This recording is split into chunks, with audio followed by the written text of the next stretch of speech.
up.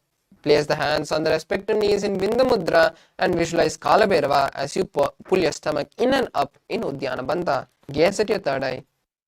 गुल्भो सम्पीड्य चान्योन्यं व्युत्क्रमेणोत्थितं शनिः जान्वोः पार्श्वगतौ हस्तौ दण्डवद्भैरवासनम्.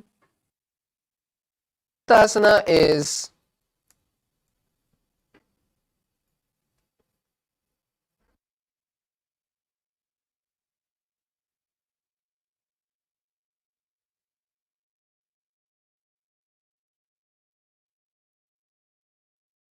समानासनमावक्ष्ये सिद्धमन्त्रादिसाधनात्.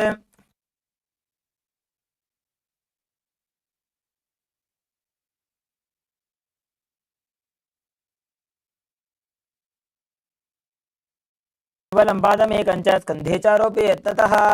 next asana, Samanasana on the opposite side. Now sit with one perineum and one heel at the perineum and opposite leg. Pull it towards the chest. Visualize Swamiji and gaze at the third eye. समानासनमावक्ष्ये सिद्धमन्त्रादिसाधनात्.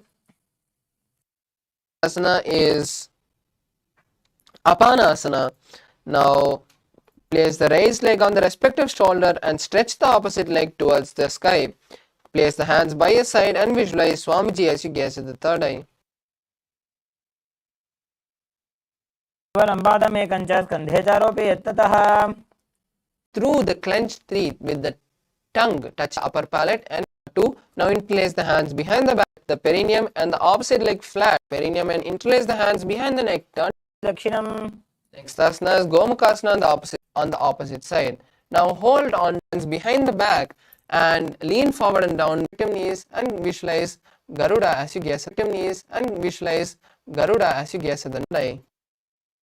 इष्टिजवामभगदलिगेरि भूपरिताहि. Hand of the raised leg, hold the toes of the raised leg with वामेन वामाङ्गुष्ठन्तो गृहीतं मध्य पीठकं योनि वामेन सम्पीड्य मेढ्रादुपरि दक्षिण. visualize Matsyendranatha. Visualize a camel. आसन को The opposite, which was touching the respective ear on the ground. Turn your head backwards and gaze at the third eye, visualizing the great sage Matsyendranatha. मध्येन्द्रपीठं जलरप्रदीप्तिं प्रचण्डरुक्मण्डलखण्ड. And keep the raised arm by the neck and turn the head back and gaze to the third eye. Visualize the great sage Matsyendranatha. उदरं पश्चिमाभासं कृत्वा तिष्ठति यत्ततः नम्राङ्गं वामपादं हि दक्षजानुपरिन्यसेत्. Next asana is Kubhasana. Now maintain the same position. Place the raised arm by the and hold the respective opposite leg and with the hand which is behind touch the respective ear. Gaze at the third eye and visualize a camel as you turn backwards. आसन को गुण झोलो जाए. Asana is Matsyendrasana too. Now place the hand, maintaining the same position, place the hand which was touching the respective ear on the ground. Visualize the great sage Matsyendranatha and gaze at the third eye. मध्येन्द्रपीठं जलरप्रदीप्तिं प्रचण्डरुक्मण्डलखण्डनास्त्रम्. Next asana is Padmasana. Now place the hands on the opposite thighs and engage all the three bandhas. Gaze at the nose and visualize Lord Shiva. Start holding the new japa Om Nithyananda Paramashivoham as you perform Sitali Kumbhaka, inhaling and through the teeth by touching the tip of the teeth with the tongue and exhaling through the nose. आसनं द्विधं प्रोक्तं पद्मं वज्रासनं तथा ऊर्ध्वोरुपरि चेत् धत्ते उभे पादतले यथा. Next asana is Padmasana too. Now from Padmasana hold the respective legs big toe with the hands. Visualize goddess Parvati and gaze at the nose. उत्तानौ चरणौ कृत्वा संस्थाप्योपरि जानुनोः.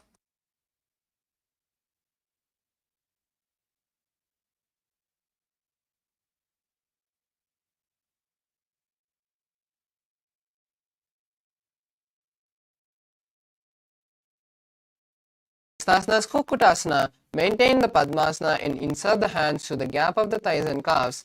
Lift your body off the ground as you visualize yourself as a rooster. पद्मासनं सुसंस्थाप्य नान्वोरोरन्तरे करोनिवेश्य भूमावासिष्ठे द्योमस्तकुक्कुटासनः. Next asana is Bhadrakyeki asana. Now from Padmasana, raise onto the knees, place the palms on the mat and lean forward, placing the navel on the elbows. Slowly lift your body off the ground and balance on your hand. Visualize Swamiji in your inner space and perform Sahaja Kumbhaka. धरामोष्टविकलद्वयेन तत्कोरपरिस्थापितानाभिपार्श्वः. Next asana is Mayurasana. Now come to a kneeling position and place the hands on the ground with the fingers pointing towards the body. Keep the elbows together and lean forward, pressing the navel onto the elbows. Lift your body off the ground and visualize yourself as a peacock. पक्षे Mahadev मयूरासनमुत्तमम्. Next asana is Makarasana. Now lay down on the stomach with the feet pointing outward and stretched apart. Interlace the fingers behind the neck and visualize yourself as a crocodile. अध्यहसचेते हृदयं निधाय भूमौ च पादौ च प्रसार्यमानो. Next asana is Shalabhasana. Now lay down on the stomach and place the hands on the ground beside the chest. Raise the legs up, bringing the thighs off the ground. Visualize yourself as a locust.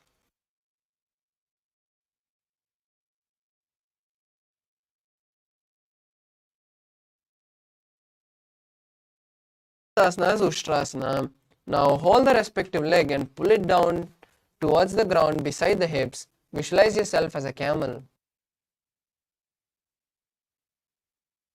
अध्यासिषेते पदयुग्मं व्यस्तं पृष्ठे निधायाभिधृतं कराभ्याम्. Asana is Dhanurasana. Now from Ushtrasana, tighten the grip on the feet and raise the legs and chest simultaneously off the ground. Visualize yourself as the bow of Lord Shiva and gaze at the third eye. प्रसार्यपादौ भिदण्डरूपौ करौ च पृष्ठे धृतपादयुग्मम्. Next asana is Bhagasana. Now sit on your heels with the toes flat. Place your hands on the respective knees and visualize Swamiji as you hold the new japa Om Nithyananda Paramashivoham for the rest of the asanas of the Dvitiya Vinyasa Krama.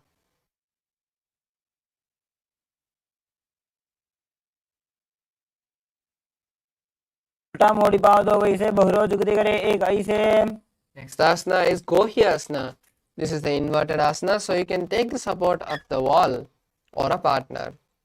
Now from a kneeling position, place the forearms on the ground and interlace the fingers. Place the crown of the head on the interlaced palms and slowly walk your feet forward, stacking the hips over the shoulders. Kick the legs off the ground and balance there with the knees bent. Visualize Swamiji and gaze at the nose. दो हाथ की कहुनी जोई पुनः कलाई जाने दो. Asana is Shirsasana. Now from Gohyasana, extend the legs forward and towards the sky, straightening the knees. Visualize Swamiji and gaze at the nose. विपरीतं मण्डलं च दिथैव विदितं हिनः. Next asana is Podhyasana. Now come to a seated position and place the hands behind the calf. Stretch the legs up and bring the forehead towards the knees, coming to a vertical position. Visualize Swamiji and start performing Bhastrika Kumbhaka, which is intense exhalations and inhalations. Visualize Swamiji and perform the Bhastrika Kumbhaka. दो हाथ पग बाहर आने घोड़ा तरे काकसी ठाने. The next asana is Parigasana. Now place your feet on the ground and cross your hands behind the back, touching the opposite shoulder. Then lift the legs off the ground and keep them at a 45-degree angle. Visualize yourself as a mace and gaze at the third eye. उत्तानशयनं कृत्वा पादौ मिलित्वा प्रसार्य. Next asana is Naukasana. Now rest your legs on the ground and keep your hands by the hips for support if you need, or keep your hands parallel to the ground. Slowly extend your legs up and out at a 45-degree angle and visualize yourself as a boat as you gaze at the third eye. उत्तानशयनं गोरपराभ्यां भूमिं वष्टभ्याम्. Asana is Rudrasana. Now keep the soles of the feet together and scoop the hands under the feet, raising the legs towards the chest. Gaze at the nose and visualize Lord Rudra. Pakatali Sambutagari Hatasya Paka Uchayi. The asana is Unmukha Pitasana 2. Now lay down on the back with the feet flat on the ground. Place the palms down beside the heels and lift the hips up, locking your chin to the chest in Jalandhara Bandha. Visualize Swamiji and gaze at the nose. ऊर्ध्वे च जानुनी कृत्वा शवित्वोर्ध्वमुखं तथा उत्थाप्य हस्तौ तिष्ठेत्तो पीठ उन्मुखनामके. The next asana is Shavasana. Now lay on the ground, completely relaxing all the muscles of your body. Place your palms by your side with the palms facing forward. Visualize Swamiji and see the Kundalini travel from the root center to the crown center in Shakti Chalana Mudra, completely unclutched from your body.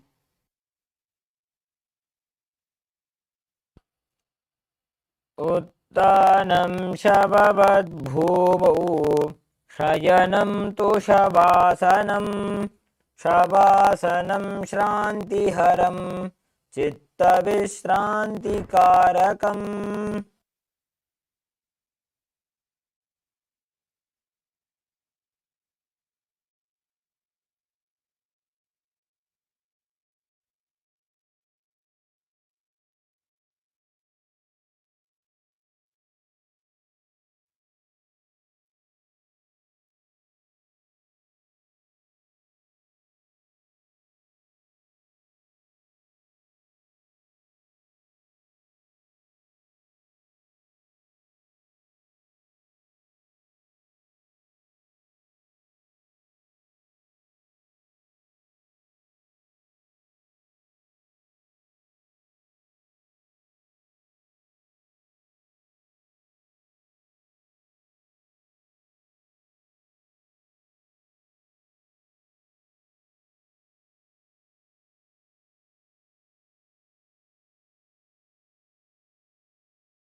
Now slowly come back to your body.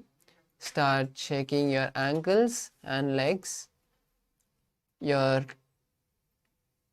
hands. Slowly bring the knees to the chest and wrap your legs with your hands. Rock from side to side and come to a comfortable seated position. You have successfully completed the first 108 asanas of this sequence.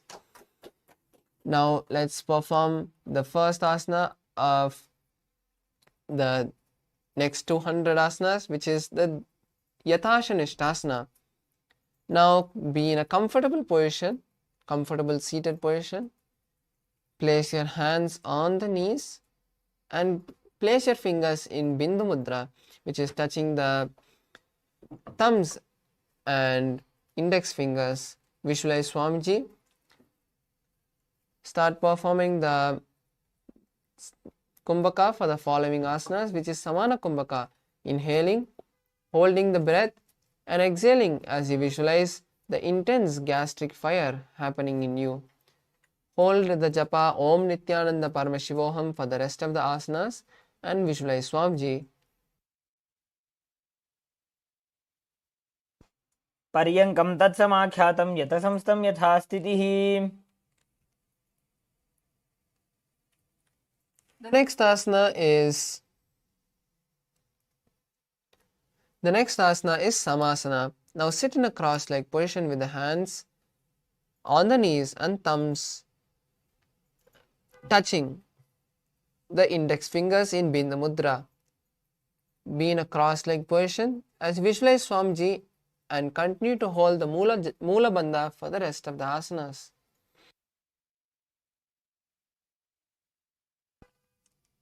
इदानीं गर्भिणीनां योगाभ्यासो यथा लघु. Next asana is Muktasana. Now place the left foot under the right leg and place the right leg on the left thigh. Place your hands facing downwards on top of the knees as you visualize Swamiji and gaze at the nose. पीड्यसीविनीं सूक्ष्मां दक्षिणेतरगुल्फतः. The next asana is Siddhasana. Now maintain. Just switch the gaze to the third eye and visualize Swamiji.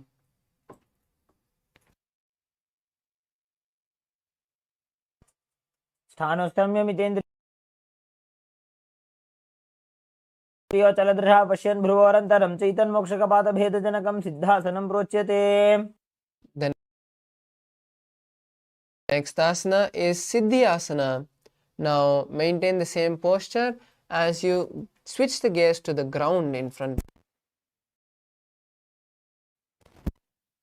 Mudra Bandha.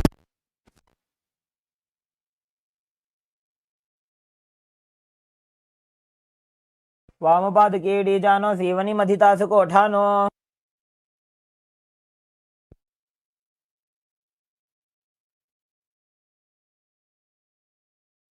The next asana is Siddhyasana. The next asana is Rudrasana.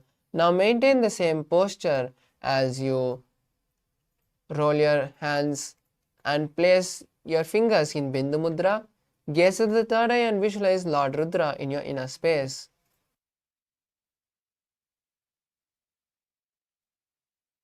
वामचरण परिदक्षिण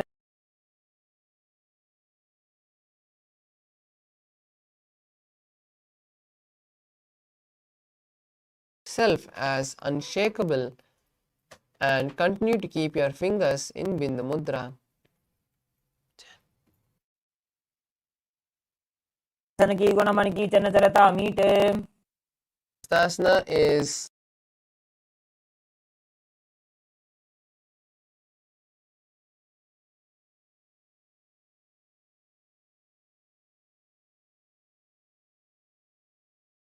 space and continue to perform the Samana Kumbhaka.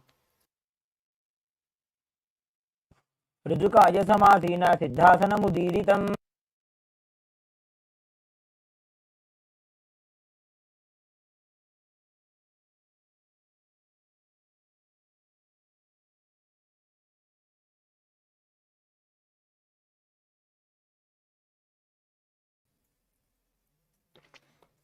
Maintain the same position as you start to visualize yourself as a powerful space of creation. Now we'll be performing the Shan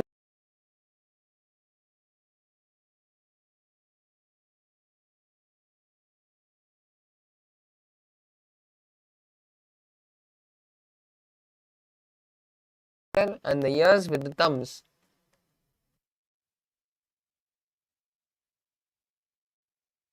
यत्र मध्ये महादेव बन्धयोन्यासने शृणु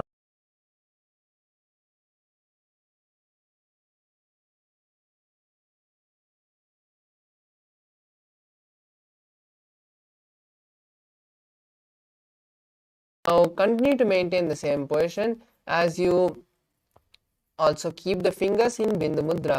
Visualize yourself as a space of bravery and continue to perform the Samana Kumbha.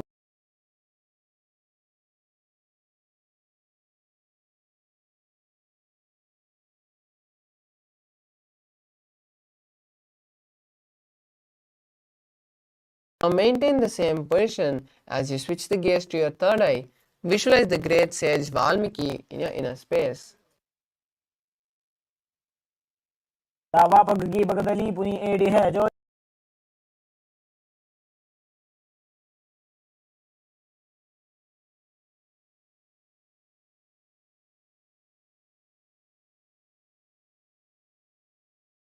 Yoni Mandala, the symbol of Devi. वामपादगी बगदली जाहि माहिली core Next asana.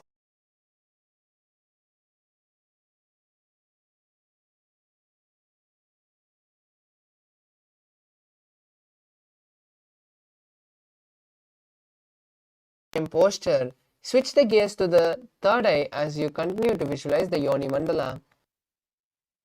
आसनं पर्वतेन योगं योगफले नीलं तत्कालफलं तावत् खेचरो यावदेव हि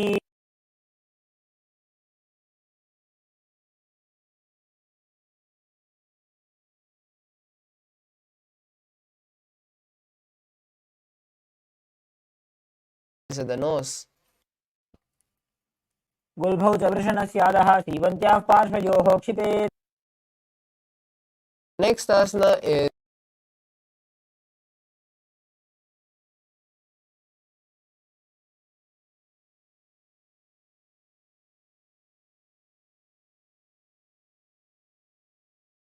and inhale through the left nostril and hold the breath, then inhale through the right nostril and hold the breath, and then exhale through the left nostril. Repeat this on the other side.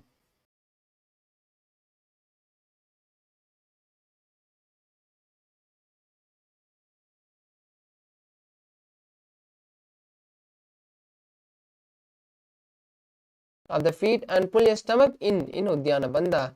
Visualize yourself as a female elephant and gaze at the nose.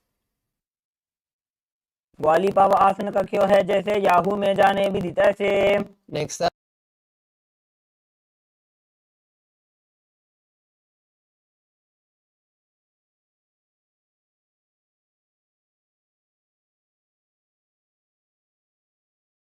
Kumbhaka, which is exhaling completely, emptying your stomach, holding the breath comfortably like that, holding your lungs comfortably like that, and inhaling again.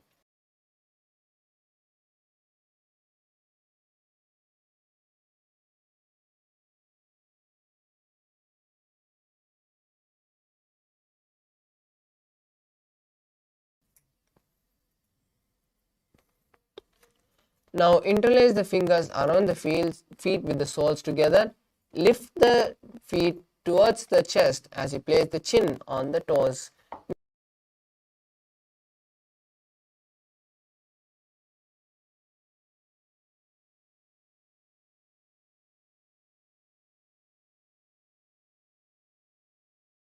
As Uddharasana. Now keep the soles of the feet together and scoop the hands from under the feet. Lift the feet towards the chest and place the chin on the toes. Visualize your body free from disease and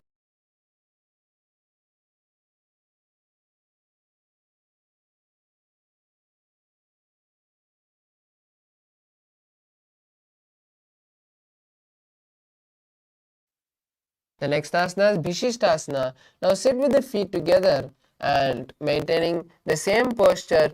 Raise your legs and place them in front of your face.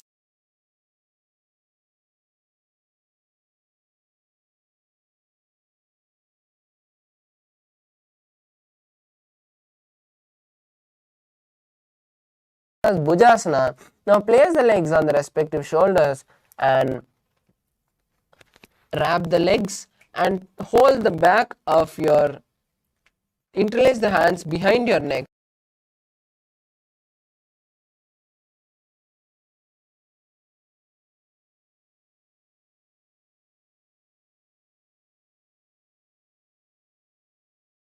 Asana is Kalyanasana. Now maintain the seated posture as you bring the hands from behind your neck, locking and interlace them behind the lower back. Visualize yourself as a beautiful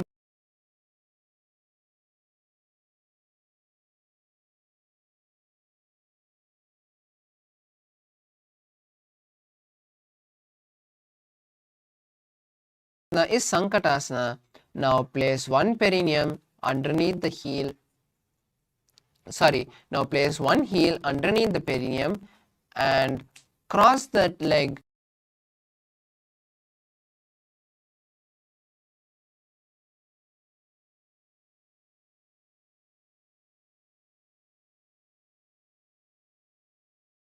Jai Kumbhaka, which is inhaling and exhaling, making an ocean-like sound. Next asana is Dhenukasana. Now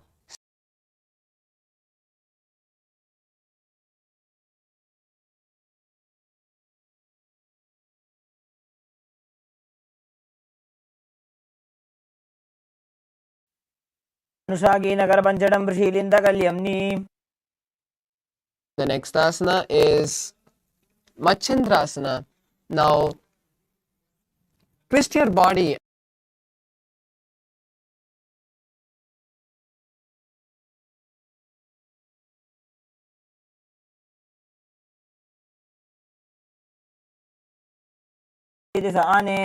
The next asana is Machandrasana too. Now untwist the body and hold on to the opposite legs. Lean down and forward, placing the forehead on the ground. Visualize Swamiji.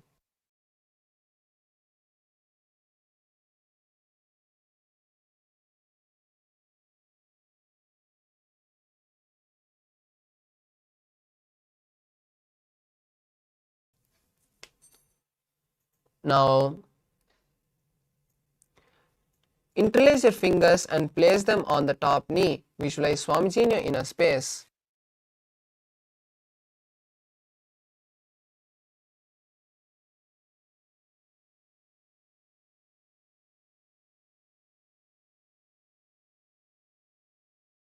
Opposite side. Now place one heel underneath the perineum and cross that leg with the other leg, with the opposite leg. Place your hands on opposite knee.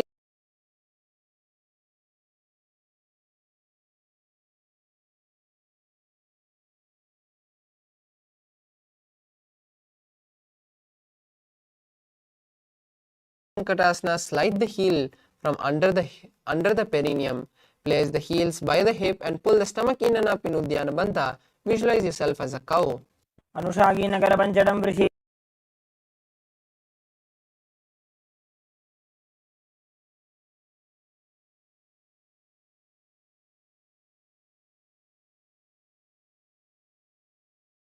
The thighs.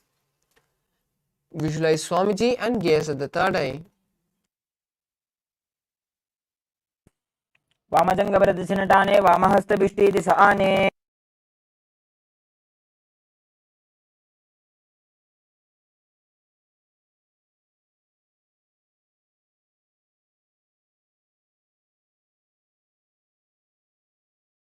Lean forward and down and place your forehead on the mat.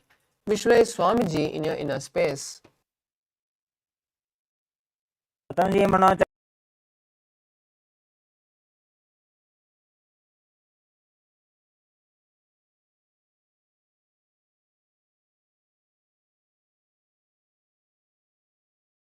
Mudra Bandha. Visualize Swamiji in your inner space. ऊर्मूलेतरपादस्य कनिष्ठिकाप्रदेशकुल्भं संस्थाप्य. The next asana is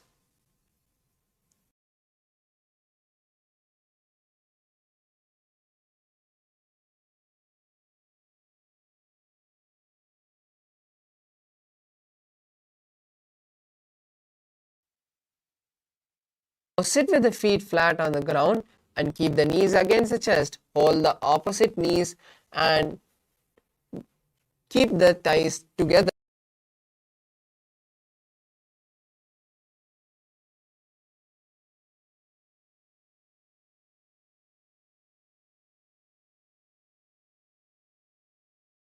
Next asana is Bodha Shokasana. Now wrap the arms around the knees and hold on to opposite wrists. Place the chin in the gap of the knees and visualize being in an abode of bliss. Gaze at the nose.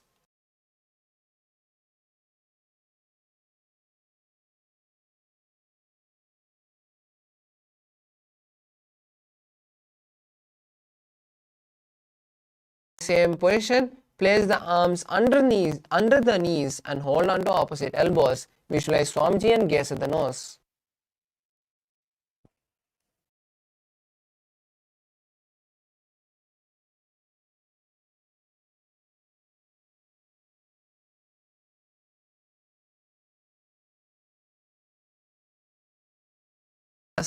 Now maintaining the same position, just cross the ankles. Visualize the great sage Sumati and gaze at the nose.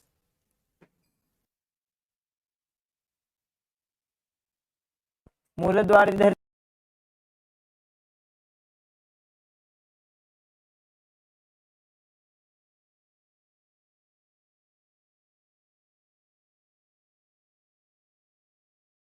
Fingers interlaced with the palms facing outside. Gaze at the nose and visualize Swamiji as you perform Mahamudra Bandha. इदानीं गर्भिणीनां योग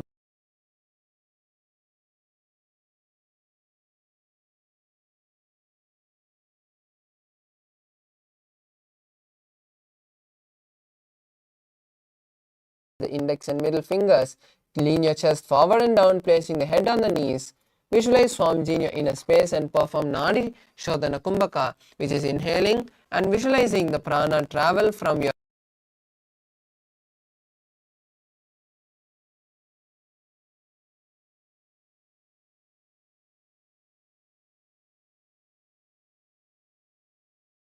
is Bhodashokasana. Bhidokasana. Now sit with the legs straight and extend the knees slightly apart. Keep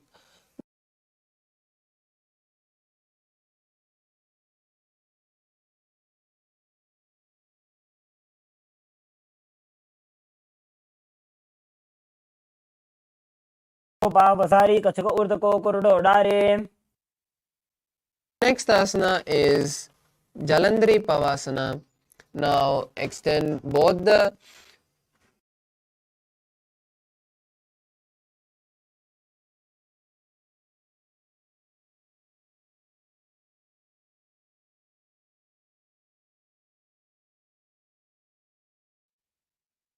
दो वेड़ी mail के दीजिए हाथ पसारी.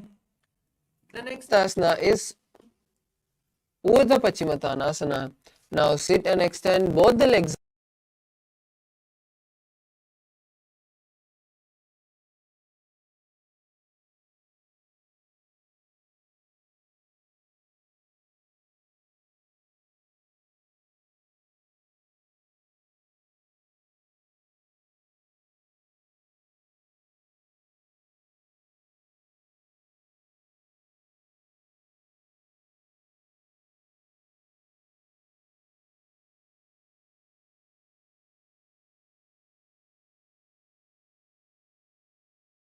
Travel from the foot to the crown center and then exhaling.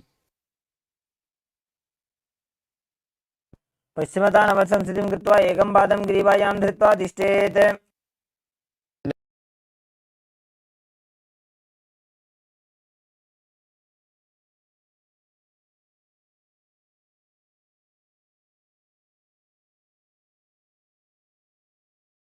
Visualize yourself as the eternal one. Gaze at the nose.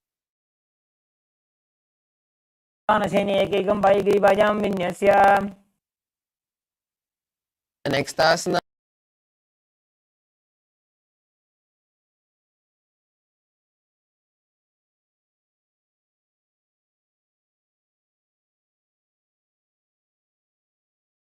classic gaze at the nose. उत्तानशीते एकैकं पादं ग्रीवायां कुर्वन् इतरहस्तं कर्णमूले स्थाप्य The next asana is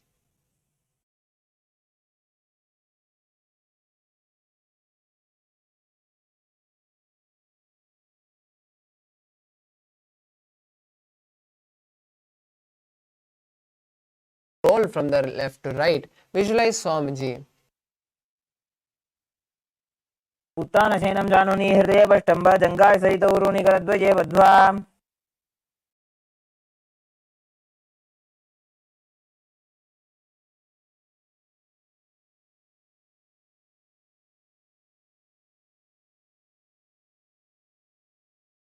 Now sit and extend both the legs out. Lift one leg and place it behind the neck. Lean forward and down, bringing the forehead to the knee as you visualize Swamiji in your inner space.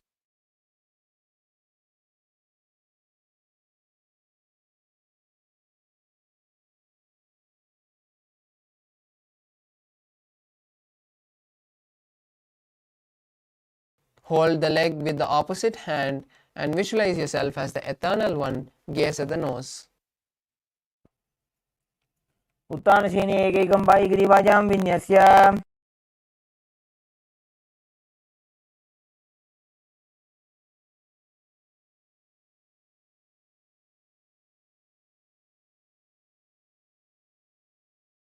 Rest on the elbow of the hand holding the foot. Visualize yourself having complete control and gaze at the nose.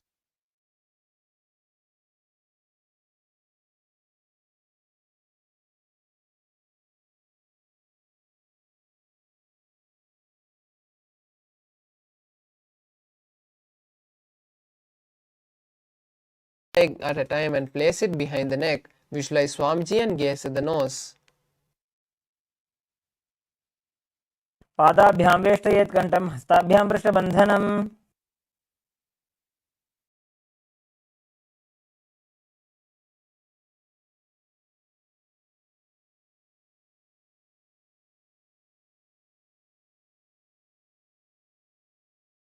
Wrap the hand around the leg and interlace the fingers behind the neck.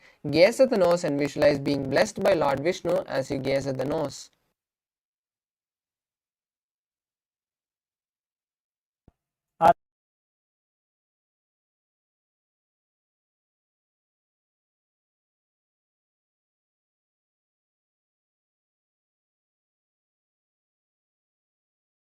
On the back, lift the knees and place them on the chest.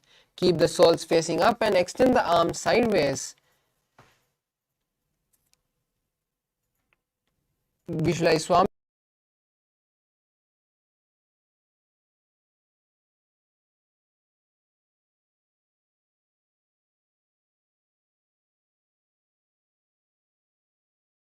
is Jatara Parivritti, the sequence of Jatara Parivritti. Now visualize Swamiji throughout this sequence as we perform these 6 asanas of Jatara Parivritti.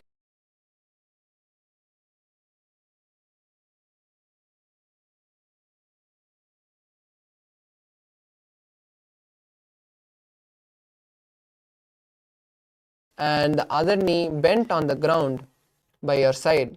Jatara Parivritti 2, keep both the knees bent to one side. And Jatara Parivritti 3, bring both the legs straight.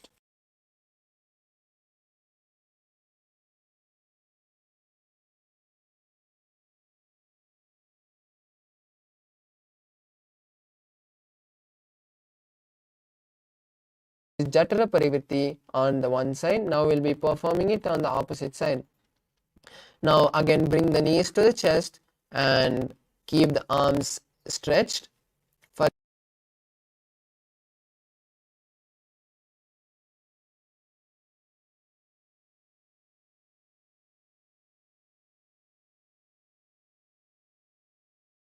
bring both the legs to one side and hold the leg with the hand. Turn the head to the opposite direction of the leg.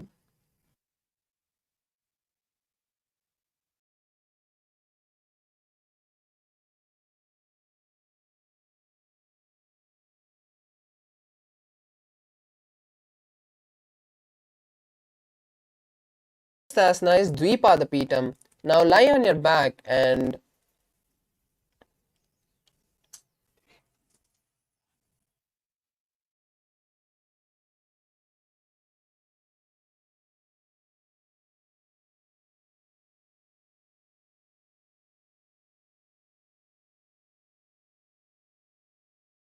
lay on your back with the knees flat on the mat and knees pointed upwards. Slowly hold the ankles and lift your hips off the ground, tucking your chin to the chest.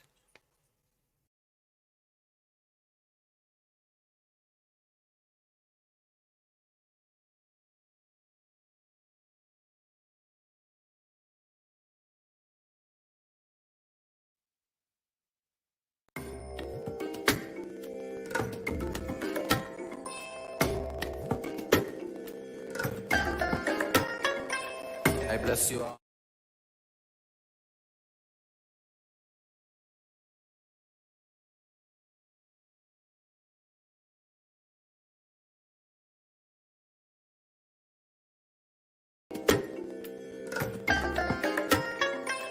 I bless you all. Let you all open all your three eyes and manifest the powers of Mahasadaशिवा.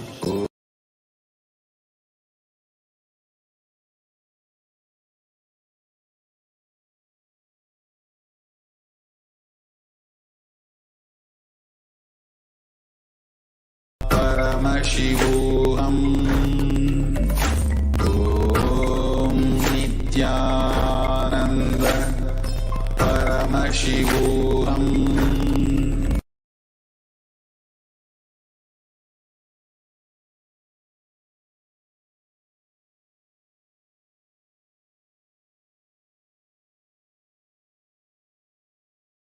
प्रतिक्रियायुतं द्वन्द्वपीठ सर्वबलप्रदं गर्भिणीनां दुर्बलानामिति Gargi जगादनु.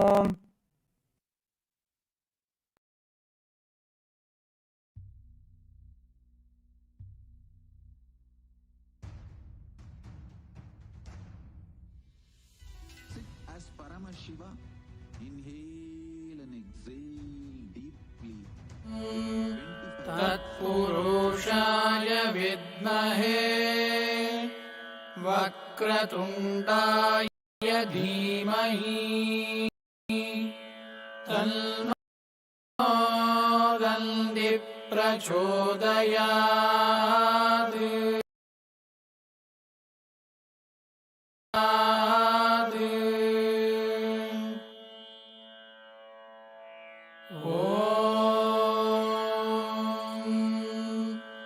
तत्पुरुषाय विद्महे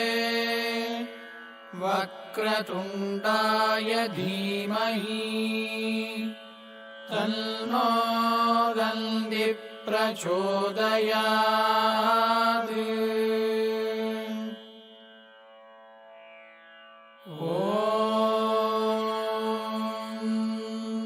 तत्पुरुषाय विद्महे वक्रतुण्डाय धीमहि तन्नो दन्ति प्रचोदयात्.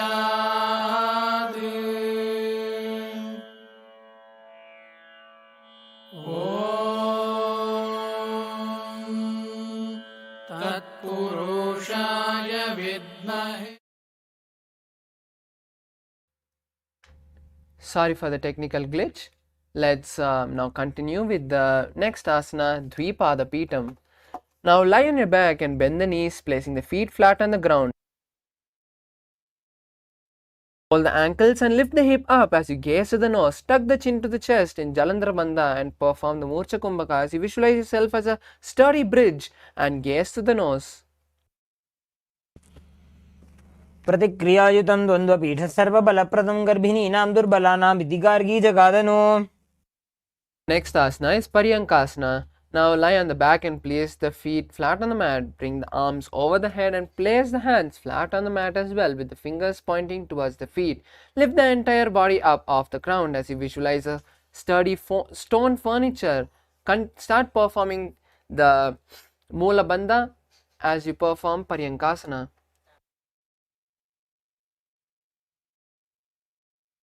उत्तानशयनं हस्ततलाभ्यां भूमिमष्टभ्य. The next asana is Shvotanasana. Now lie on the back and bring the knees to the chest. Place the hands on the shoulders and move the hip around in a circular motion. Visualize yourself as a playful dog laying on its back and playing with its legs. Perform Sahaja Kumbhaka and continue to hold the Mula Bandha. शरीरं संस्थाप्य जानुनी सम्मील्य नाभौ वाणिज्य.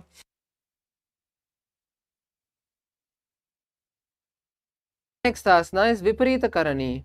Now lie on your back and raise the hips and legs up.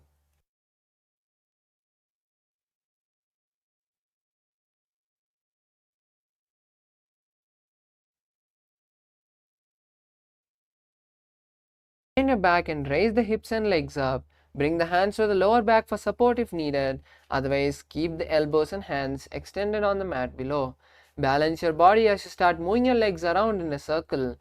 Visualize Swamiji and start performing Jalandhara Bandha and Murcha Kumbhaka. भूतले स्वशिरो दत्त्वा खेनये चरणद्वयं विपरीतकृतिश्चैषा सर्वतन्त्रेषु गोपिता.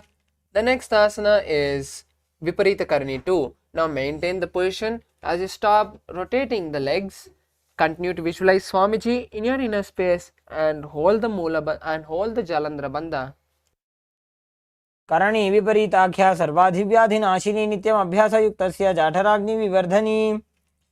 The next asana is Langalasana. Now slowly lower the legs and place them behind the head as you leave the hands behind the back. Visualize yourself as a plow and continue to perform the Jalandhara Bandha and Murcha Kumbhaka. नरकासने स्थित्वा नासिकाप्रदेशे भूमौ पादपृष्ठे स्थाप्य. The next asana is Shaita Paschimottanasana. Now slowly bring the hands from behind the back and hold the respective foot. Maintain the position there as you visualize Paramashiva and continue to perform the Jalandhara Bandha and Murcha Kumbhaka. तानं शयित्वात् कुर्वीत शयितपश्चिमतानकम्. The next asana is Supta Konasana. Now maintain the position by holding your respective feet and slowly open the legs wide apart. Visualize Swamiji in your inner space and continue to perform the Jalandhara Bandha and Murcha Kumbhaka. परिवृत्ति कुक्षि भागे त्रिधा हि परिकीर्तितः बद्धकोणं सुप्तकोणम् ऊर्ध्वकोणमथापि च. The next asana is Chakrasana. Now from Saita Paschimottanasana, now slowly bring the legs together and slowly roll onto the back, lifting the feet off the mat. Continue to hold the legs and keep the knees straight as you visualize yourself as a wheel and perform Jalandhara Bandha and Murcha Kumbhaka. शवासनस्तद्वौ पादौ कुर्यान्मस्तकतः परो व्युत्क्रमेण ततः शीघ्रमेतत् सर्वस्य साधनम्. The next asana is Supta Prasarita Padangushtasana. Now lie on the back and bring the legs vertical. Hold on to the respective legs and slowly open the legs wide apart to the side. Visualize Swamiji in your inner space and start performing the Ujjayi Kumbhaka, which is inhaling and exhaling with an ocean-like sound. उत्तानपादं क्रौञ्चं च मरीचिं वीरभद्रकं नटराजं त्रिकोणं च सुप्ताङ्गुष्ठप्रसारणे. Next asana is Supta Padangushtasana. Now lie on the back with the legs extended straight up. Hold the big toes in Prana Mudra as you visualize Swamiji in your inner space and continue to perform the Ujjayi Kumbhaka.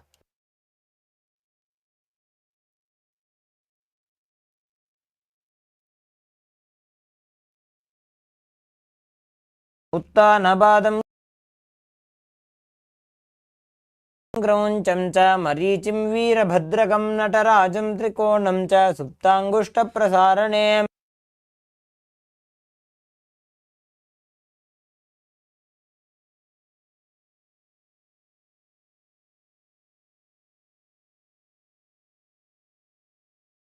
Next asana is Matsyasana. Now slowly lock the legs into Padmasana. placing the feet on the opposite thigh. Then place the legs flat on the mat. Then raise your hands above the head and cross it, holding on to the opposite elbows. Gaze at the nose in Shambhavi Mudra and visualize Matsya, the fish avatar of Lord Vishnu, as you continue to perform the Ujjayi Kumbhaka. मुक्तपद्मासनं कृत्वा उत्तानशयनं चरेत् कूर्पराभ्यां शिरो वेष्ट्य मत्स्यासनं तु रोगः. The next asana is Parasharamasana. Now maintain the position of Matsyasana as you slowly place the right hand on the left palm, keeping the hands behind the head.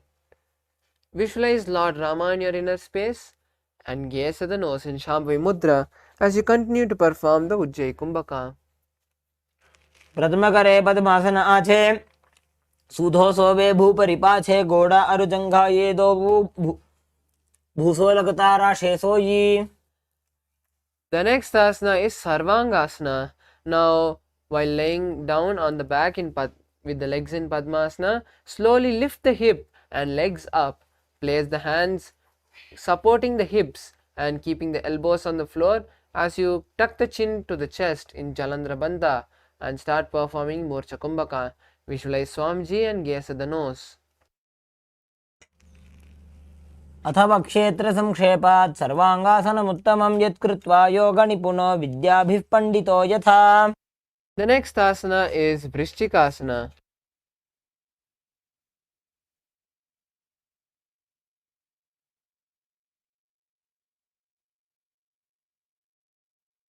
Asana is Vrishchikasana. Now lay on the back with one foot on the opposite thigh. Lift the other knee towards the head and extend both the arms above the head. Hook the fingers forward and gaze to the third eye in Shambhavi Mudra. Visualize yourself as a scorpion as you continue to perform Jalandhara Bandha and Morcha Kumbhaka. प्रथमशयन सूधो शीर्षकेशिकी संधि सुदाखे.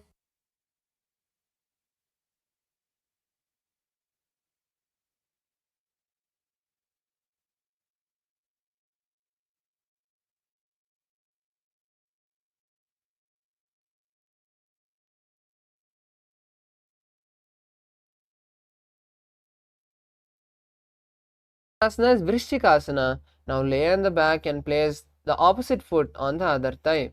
Lift the other knee towards the head and extend both arms straight, hooking the fingers forward. Gaze to the third eye and visualize yourself as a scorpion as you continue to perform the Jalandhara Bandha and Morcha Kumbhaka. प्रथमशयन सूधो शीर्षकेशिकी संधि सुदाखे.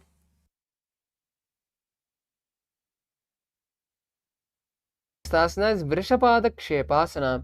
Now lie on the back and interlace the fingers behind the neck. Bring one knee to the chest as you touch that knee with the opposite elbow. Start alternating as you slowly stretch the other leg, bringing the opposite knee towards the head and touching that leg with the opposite knee.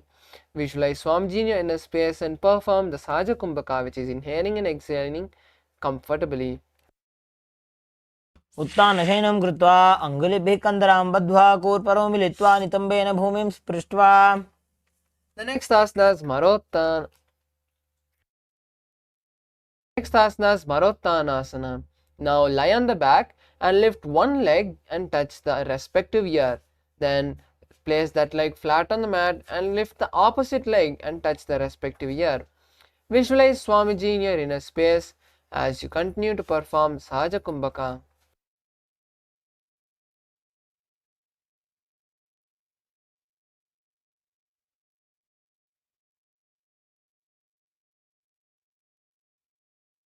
स्वतानवत् संस्थितिः कृत्वा जानुद्वयं पर्यायेन कर्णयोः संस्पृशेत्.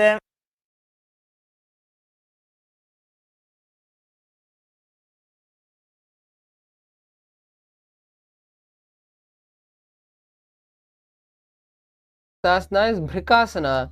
Now lay on the back with the soles placed flat on the mat and the knees up.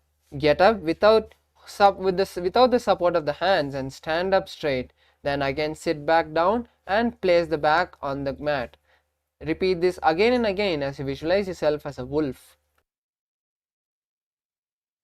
अथ उत्थानशयनं पादतलाभ्यां भूमिं धृत्वा उत्तिष्ठेत् वृकासनं भवति. Next asana is Luthasana. Now lay on the back and quickly throw the legs above the head, completely rolling over. Finish in a prone position with your stomach on the ground. Repeat this again and again and visualize Swamiji.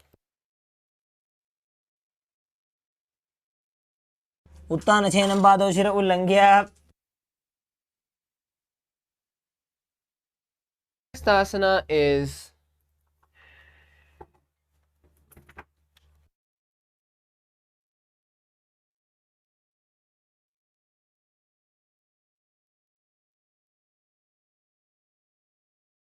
Saratasana.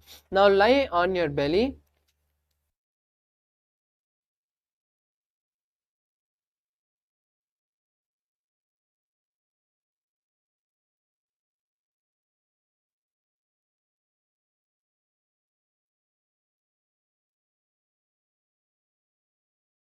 निब्जं शयनं कृत्वा नाभिं भूमौ निधाय सम्बद्धस्ताभ्यां भूमिं वशभ्य. Asana is Dehalyullanghanasana. Now come to a plank position with the hands shoulder width apart. Jump the leg between the hands and then back into a plank position. Repeat this again and again as you visualize Swamiji and continue to perform the Sahaja Kumbhaka.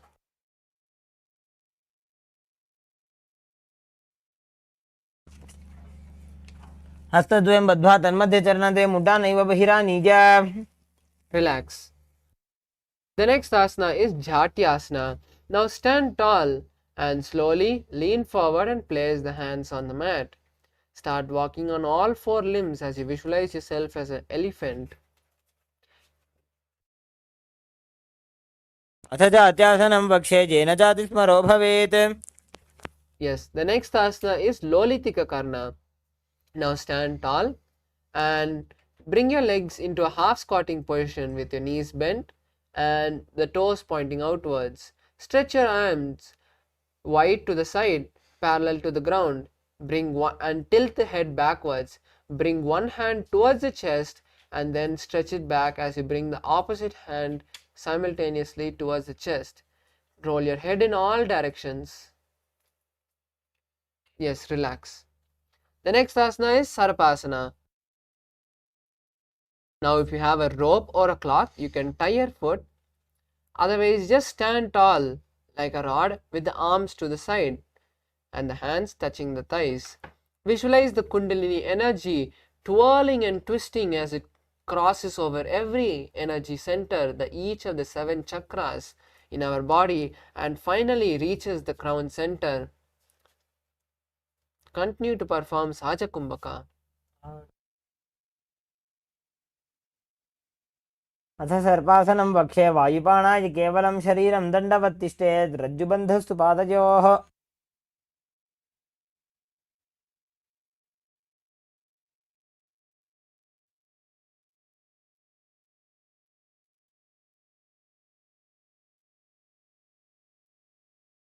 Next asana is Ushtrasadhanasana.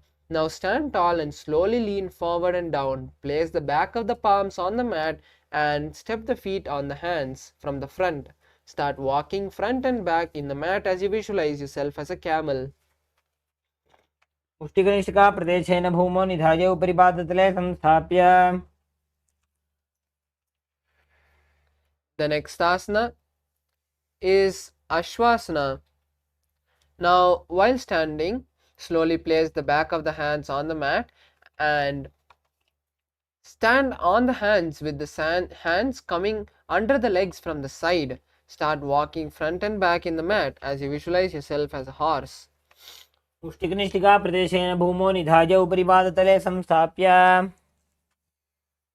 The next asana is Kapotanitakasana. Now stand straight with the feet together. Interlace the hands behind the back as you slowly pull them down towards the ground. Open your chest wide and tilt the head back as you visualize yourself as a soaring bird. पादतले भूमौ निधाय पृष्ठभागेन हस्तौ जङ्घापर्यन्तं नीत्वा कपोतनिटकं भवति. The next is Talapushpaputam Karna. Now stand tall with the palms together in Namaskara Mudra.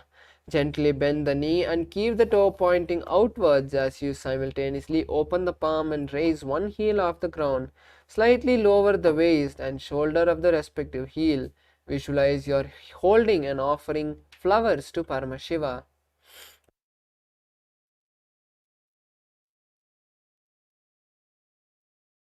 The next asana is Khadgasana.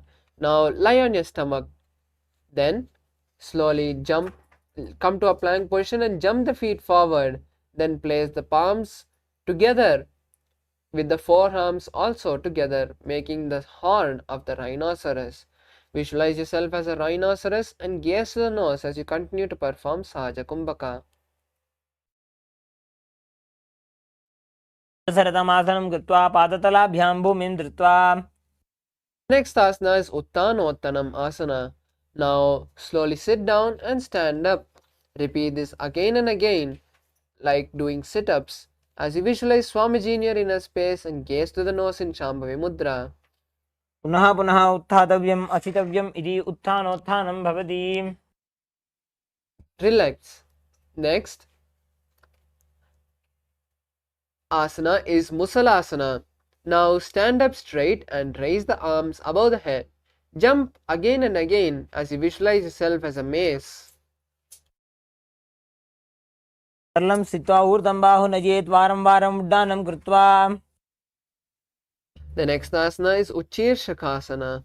Now stand tall and pull one sole towards the belly and hold the leg with both the hands. With the other leg, sit down and stand up. Then perform this on the other side. Alternate on both sides as you visualize Swamiji and gaze at the nose. एकैकं पादतलं कुक्षौ निधाय तिष्ठेत् उच्छीर्षकं भवति.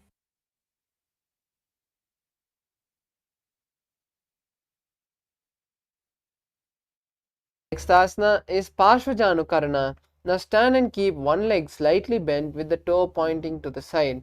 Bend and lift the opposite knee towards the chest with the toes pointing downwards. Keep the arm holding the knee with the hands pointing outward and closed into a fist as you let the opposite hand hang down to the top thigh as you twist the wrist towards the body and place it and keep it towards the center of the body. Visualize Paramashiva dancing in your inner space. Relax. The next asana is Tandavasana. Now stand on both legs as you lift one leg and stretch it forward. Now with the standing leg, sit down and stand up as you make sure the stretched leg is straight. Visualize Paramashiva dancing.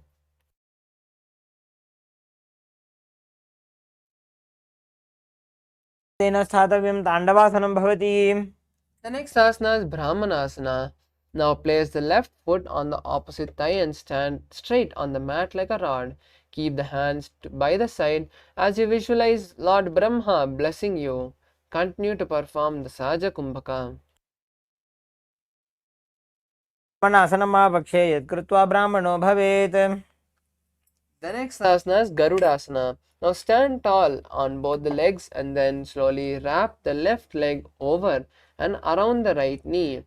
Tuck the left toe to the other side of the right calf as you simultaneously cross the arm below the right arm. Bring the palms together and visualize Lord Garuda as you continue to perform the Sahaja Kumbhaka. उत्तानकूर्मपीठं च सैंहस्गारुडमेव च वातायनं गोमुखं च भारद्वाजं त्रिविक्रमम्.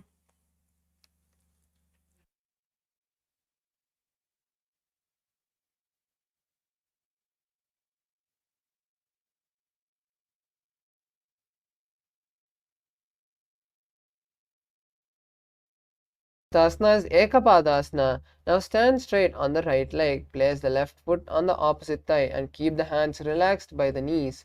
Visualize Swamiji in your inner space and perform Sahaja Kumbhaka, which is inhaling and exhaling comfortably.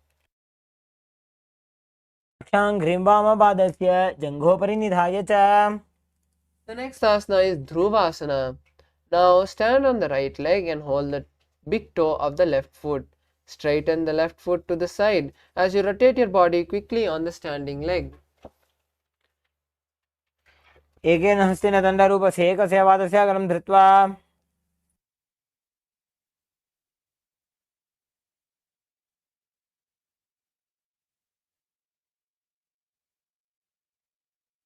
Asana is Trivikramasana. Now stand on the right leg with the left foot behind the neck and stand tall as you alternate sitting and standing. Visualize Lord Vishnu taking 3 steps. पायां पादं संस्थाप्य स्थातव्यम् उत्थातव्यं त्रिविक्रमासनं भवति. The next asana is Parshvajanukarana on the opposite side. Stand tall in the half squatting position as you lift one knee towards the chest. Hold the knee with the respective hand, making the fist of the fingers into a fist. Place the opposite hand on the standing leg, on the respective leg, with the hands pointing towards the body.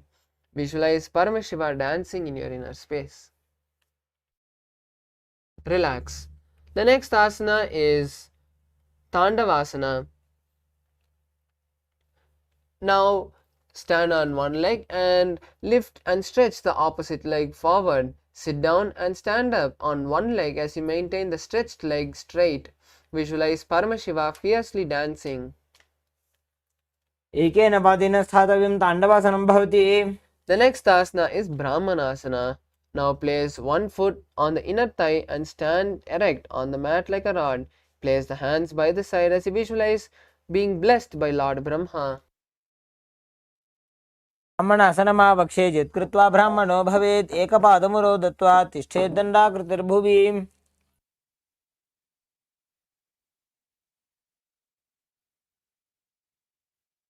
Next asana is Garudasana 3. Now stand tall and wrap the right leg over and around the left knee. Tuck the right toes on the other side of the left calf as you simultaneously cross the right arm below the left arm and bring the palms together. Visualize yourself as Lord Garuda and continue to perform Sahaja Kumbhaka. उत्तानकूर्मपीठं च सिंहस्गारुडमेव च.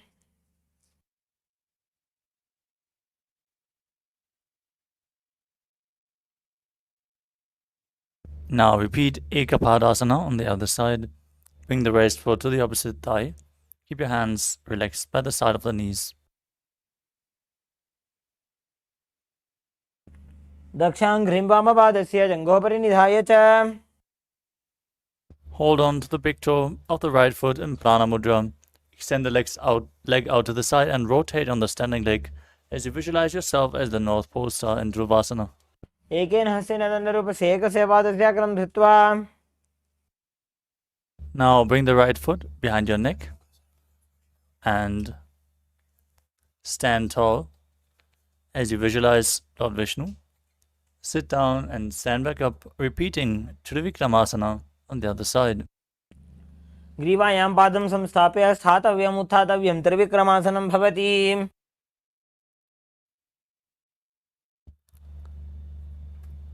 Now stand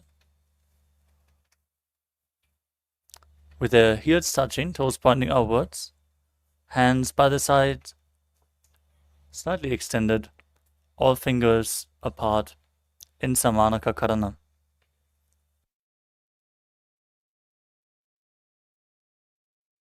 We move on to Gorak Anjali Asana. As you stand erect and then bend forward, bring both hands underneath the knees and make a finger lock in Parashva Mudra. Then sit in a squatting posture and let the finger lock touch your navel. As you visualize the great sage Goraknath, the founder of the Nata Yoga Hindu Sampradaya. Perform Jivachara Kumbhaka. Inhale deeply, hold your breath, and move your prana upwards and downwards and throughout your limbs by the force of your will. प्रथमैः उभौ होये बाहुरी नीचो पुनिहोवे. We move on to Kanchi Asana. Now insert your hands between the thighs and calves and then wrap them around behind as you interlock your fingers. Visualize Swamiji in your inner space. ऊरुमध्यात् हस्तौ निवेश्य नितम्बं धृत्वा पादतलाभ्यां भूमिं वष्टभ्य. Next up is Bhairava. Now bring your feet together and sit in a squatting posture with your heels touching your perineum. Hold the hands at your back and sit upright as you interlock your fingers. Gaze at your navel and visualize Bhagavan Kala Bhairava, the Lord of Time. दो पगी थलिया की माहिल्य को मिलाई फना पानी उकड़ मोड़ वैसे. The next asana is Parahasana. Now squat all the way down to the ground. Keep your feet together and the toes apart. Bring your elbows up towards your head and hold your fingers. Place your hands behind your back in Anjali Mudra with the fingers pointing down. Gaze towards your nose and visualize a boar, one of the 10 incarnations of Mahavishnu.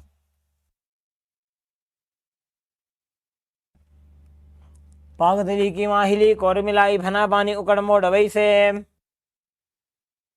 Next up is Prupittasana. With the heels touching, bring your hips to the same level as your knees as you hold onto the big toes in Prana Mudra. Now visualize Swamiji in your inner space.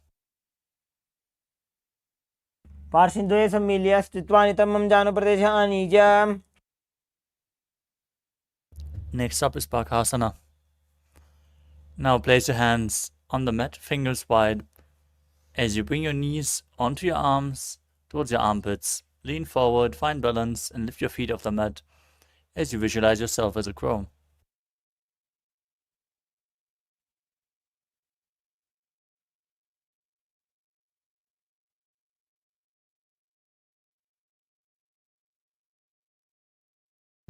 With your hands flat on the mat, shoulder width apart, place the crown of your head onto the mat, forming a triangle. With your knees on the arms, and then raise your hips up, extending your legs up, placing them in Padmasana, in Sushtanga Kapali Asana, as you gaze to your nose and visualize Swamiji in your inner space. आसन को गण कपाल आछो होई. We move on to Guptasana. Now sit in a kneeling posture, with the toes touching behind, heels apart, sitting in between the heels. Gaze to your nose and place your hands on the thighs as you visualize you're sitting in the secret seat with Paramashiva and Guru in Guptasana.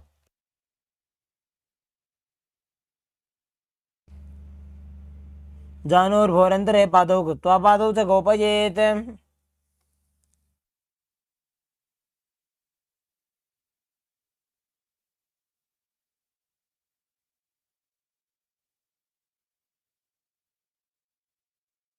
The next asana is Vrikshasana too. Now place your hands on the ground, fingers wide, and lift your body up straight into a handstand. This asana should be practiced by everyone to purify the 7 chakras. Lean against a wall or ask a partner to aid you if you can't perform this asana freely. Now visualize your retreat with deep roots into the ground. चक्रक्षालनाय वृक्षासन विशेषकान्. From the handstand position, gaze towards your third eye, visualizing Tejas energy flowing to the third eye, rejuvenating your body in Shivasana. दोवु पगजोड़ी माही गुल्फ मिलाए. Gently lower your body down. Place your hands on the ground, shoulder width apart. Lower your body and push it back up again and again as you visualize yourself as a fish in Matsyasana too. उज्जसेनं कुरुपर पार्श्वभागाय मूर्धकृत्य. Lay down flat on your stomach. As you keep your hands on the hips, raise your head and move it from left to right as you visualize and move your body like a snake in Sarapasana too.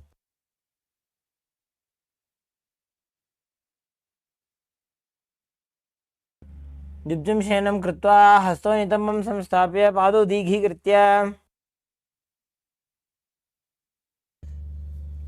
Lay flat on your stomach, toes pointing back, with the elbows on the ground in front of you, holding onto your chin. In Padma Mudra, the Lotus Mudra, rest your chin on your hands as you feel self-supported and completely independent in Niralambanasana. कराभ्यां पङ्कजं कृत्वा तिष्ठेत् कुर्परया सुधीः मुखमुन्नमनुच्चाये निरालम्बनमासनम्.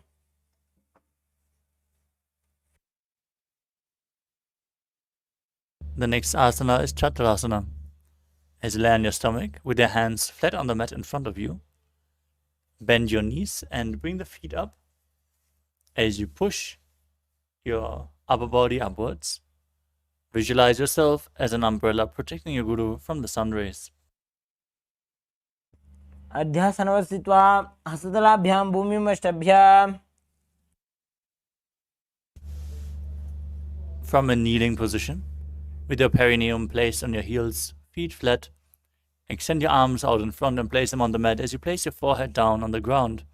Gaze towards your nose and visualize yourself as Vajra, the weapon of Indra, symbolizing your indestructibility in Vajrasana.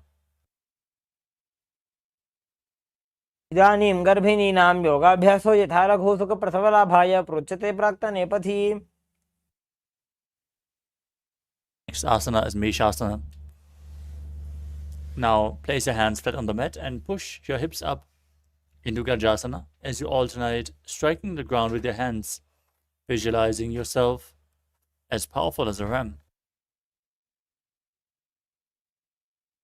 गजासनसंस्थितो एकैकं बाहुं भूमौ ताडयेत् मेषासनं भवति.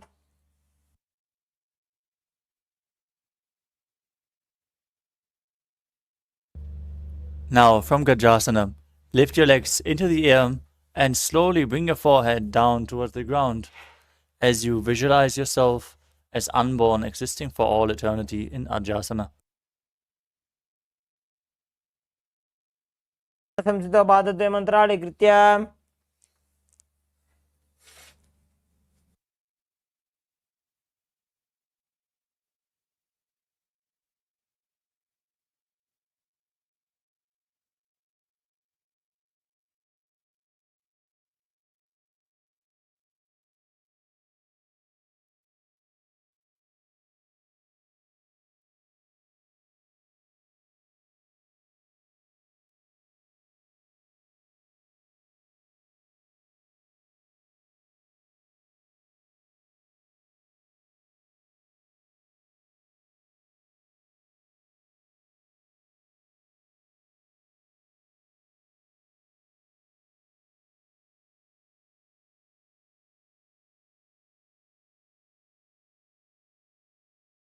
Asana is Dhanantarasana.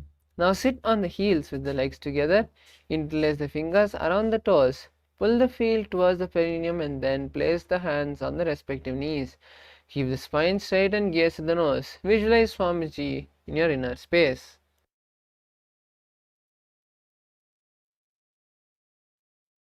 पूरब विधि परिहाता की काकसी से फना शरा मोड़ी. Next asana is Angamottanam. Now interlace your fingers in front and then behind you. Stretch the arms forward to the side and then back, giving various muscles massage. Visualize Swamiji in your inner space and perform the Ujjayi Kumbhaka. स्तयोः अङ्गुलीर्बद्ध्वा हस्तयोर्मध्यात् सर्वमङ्गं निष्कासयित्वा. Asana is Garudasana 4. Now sit on the ground with the heels to the side. Place the thighs and buttocks on the ground and place the hands on the respective knee. Keep the toes pointing to the side as you visualize yourself as Lord Garuda and continue to perform the Ujjayi Kumbhaka. जङ्गोरुभ्यान्तरां पीड्य स्थिरकायो द्विजानु न जानु परिकरद्वन्द्व गरुडासनमुच्यते.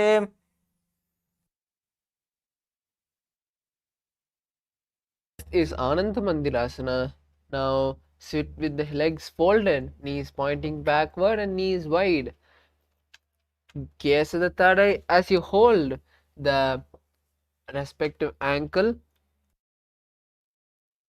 Visualize in yourself residing in a beautiful temple. Gaze to the third eye in Shambhavi Mudra and continue to perform the Ujjayi Kumbhaka. वक्षे वीरनाथ आनन्दमन्दिरासनं यत्कृत्वा अमरो धीरो भवत्येवेह साधकः.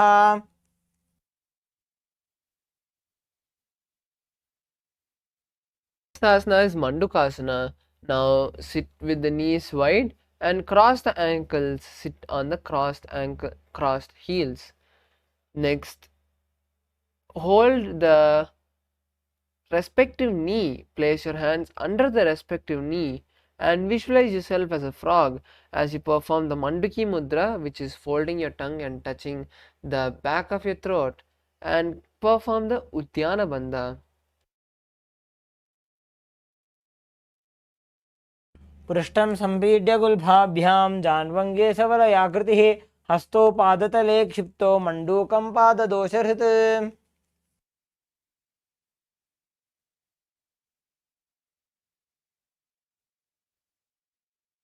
Asana is Narasimhasana. Now keep your toes on the mat and the heels up together. Sit on the heels and place the palms on the ground with the fingers spread and the thumbs touching. Lean forward and gaze at the nose. As you exhale, forcefully open your mouth and sticking the tongue out. Visualize Narasimha in your inner space.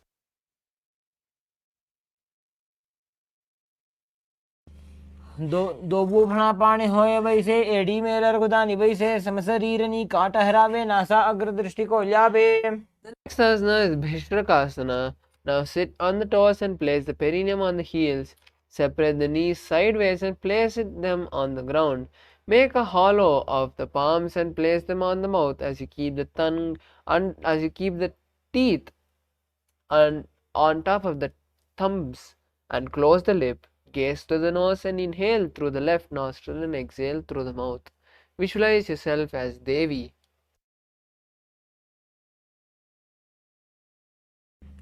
दो पका की AD Joji गोड़ा फनवाने पुनी होई. Asana is Makadasana. Now sit with the soles of the feet together on top of the and place the top of the feet on the ground. Sit on the heels and bend the elbows, bringing the fingers to the armpit. Scratch your body as you visualize yourself as a playful monkey and continue to gaze at the third eye in Shambhavi Mudra as you perform the Ujjayi Kumbhaka.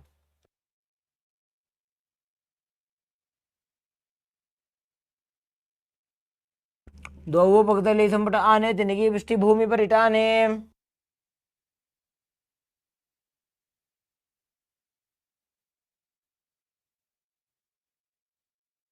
Next asana is Vajrashankarasana. Now spread the feet wide apart, the knees wide apart, and continue to keep the toes on the ground with the heels up. Sit on the heels as you lift the knees off the ground. Cross your hands behind the back and visualize yourself as a diamond as you gaze at the nose in Shambhavi Mudra.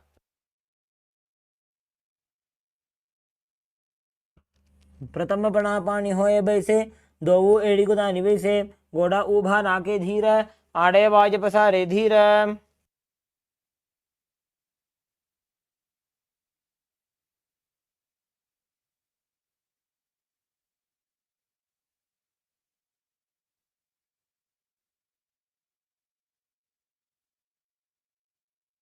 Next asana is Khanjanasana.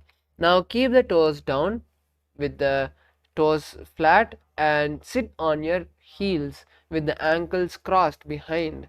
Place the palm on the side and visualize your body having perfect health as you gaze at the nose in Shambhavi Mudra and pull your stomach in and up in Uddiyana Bandha. Visualize Swamiji and visualize your health completely healed.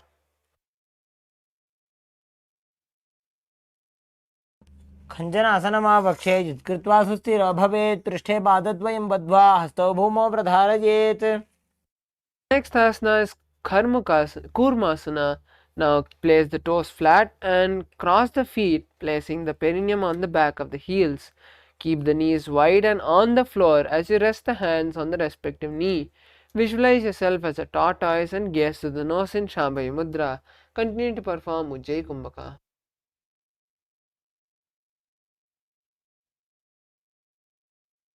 गुल्फौ च वृषणस्याधो व्युत्क्रमेण समाहितो ऋजुकाय शिरो ग्रीवं कूर्मासनमितीरितम्.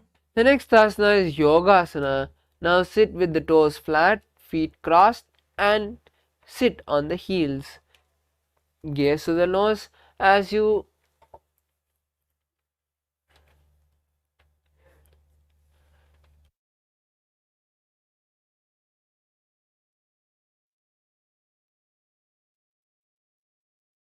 As you visualize Swamiji in your inner space and gaze at the nose, continue to perform Ujjayi Kumbhaka. गुदं नियम्य गुल्भाभ्यां व्युत्क्रमेण समाहितः योगासनं भवेदेतदिति योगविदो विदुः. The next asana is Vijogasana.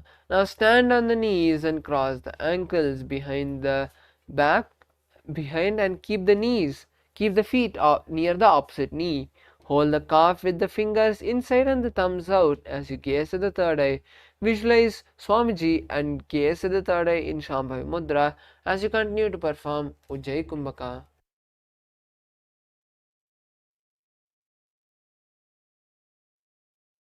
गोड़ा वामो उबो होई गोड़ा आड़ा राखे दो जी दछी पाकड़ी पानी रहा वे फणाव वाम गोड़ा ढीलिया वे.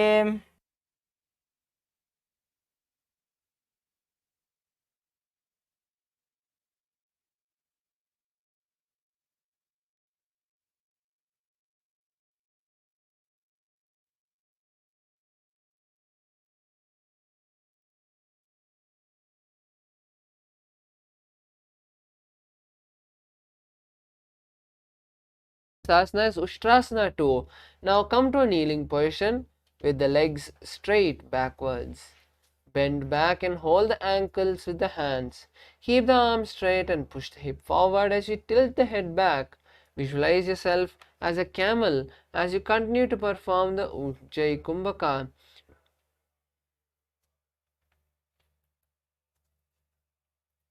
मेरुदण्डग्रन्थिदाढ्य संविवादय शुप्पमान कपोतोष्ट्रासनाभ्यास कुर्यान्वित हिताशनः. The next asana is Jatyasana 2. Now place the heels together with the hands on the soles of the feet. Slowly lean back and bring the elbows down to the mat and then place the head on the mat. Gaze at the nose as you visualize yourself as a lotus and continue to perform the Ujjayi Kumbhaka.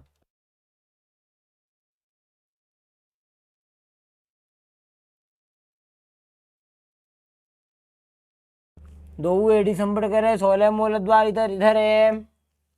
The next asana is Viratasana. Now sit on the knees with the thighs and calf together. Lean back and touch your back to the ground and then rise up. Use the support of your hands if needed. As you do this again and again, visualize Swamiji healing you and gaze the nose.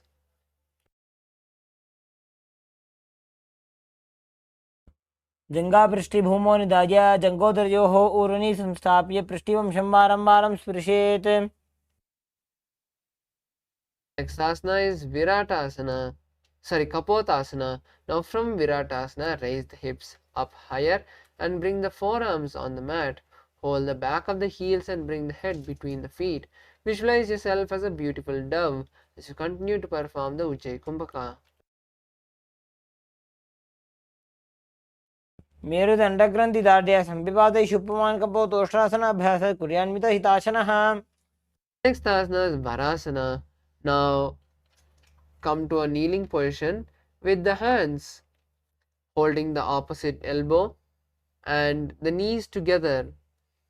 Keep the toes pointing back as you visualize receiving a boon from Paramashiva.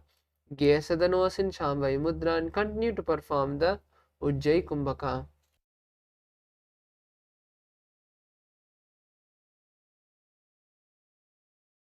जाननी भूमौ संस्थाप्य हस्ताभ्यां बाहु परस्परं धृत्वा सरलं तिष्ठेत्. The next asana is Varahasana 2. Now keep the knees together and tuck the toes. Lean forward, bringing the elbows to the mat. Place the hands on the head as you rest the hands beside the knees. Visualize the boar avatar of Lord Vishnu, Varaha, and continue to perform the Ujjayi Kumbhaka. सूर्यं चन्द्रं भेदनानि आसनानि निकथ्यते.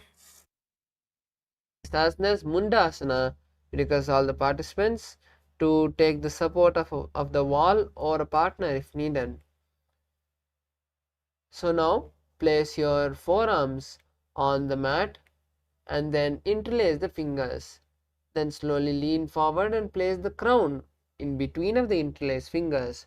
Slowly start walking your feet forward as you stack your hips and shoulders. Then kick the legs off the ground as you balance there in Mundasana, keeping the knee raised and straight towards the ceiling. Visualize yourself as a lobbed tree and gaze at the nose. मुण्डासनं वक्षे सर्वेषां प्राणिनां सुखम्. The next asana is Andhasana. Now kneel down with the hands between the knees. Place the elbows to the knees and keep the hands holding the head. Visualize Swamiji in your inner space and gaze at the nose.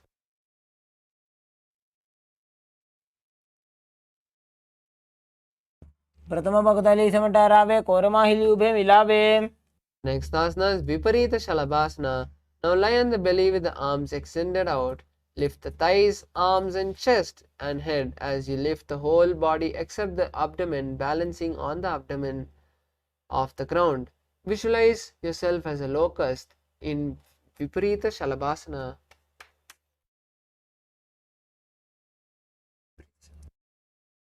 शलभासन भेदाश्च नटभेरुण्ड नामके गण्ड भेरुण्ड सहिते शीर्षदण्डासनं तथा. Next asana is Kapalasana. Now lie on the belly and place the arms at the side. Keep the palms facing down and the forehead also on the mat. Lift the legs up as you keep the chest on the mat.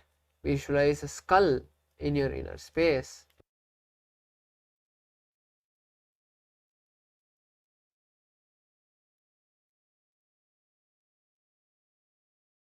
The next asana is Akasha Kapotasana. Now lie on the stomach and place the hands to the side.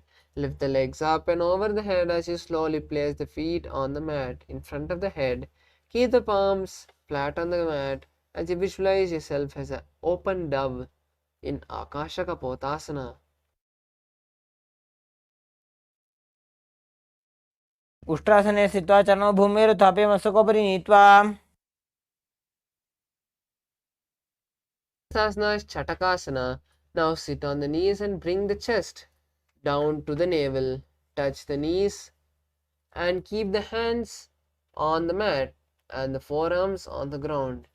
Be stable as you visualize yourself as a sparrow. पूर्वपर्यन्तं हस्तौ धरामो शभ्य. Next asana is Vrishchikasana. Now keep the knees on the ground with the hands and elbows on the mat. Raise the legs and bend the back, touching the feet on the head. Balance here as you visualize yourself as a scorpion. पुच्छ प्रतिमां कृपाशनि धृत्वा सुशीर्षे चिबुकं विधार्यकौ. Next asana is Vrishasana. Now place the perineum down on the right heel and keep the left foot outside of the hip with the ankles to the side. Place the hands on the mat as you visualize a bull and start performing the Antaranga Kumbhaka, which is forceful inhalations.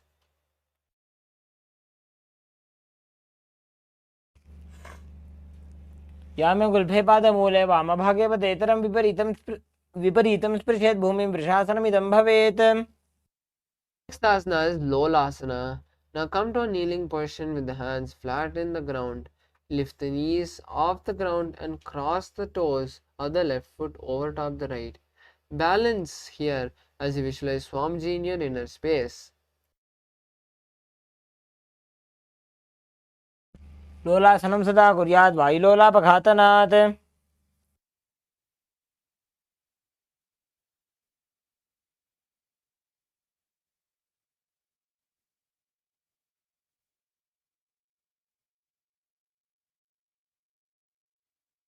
The asana is Vrishasana. Now place the perineum down on the left heel. Keep the left foot outside of the hip with the ankle to the side.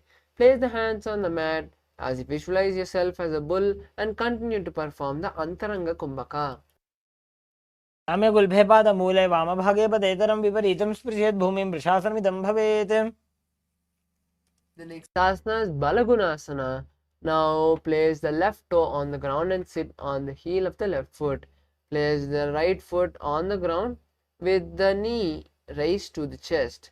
Place the palms on the respective knees as you maintain an upright posture, visualizing the sage the Siddha, Balaguna, and continuing to perform the Antaranga Kumbhaka.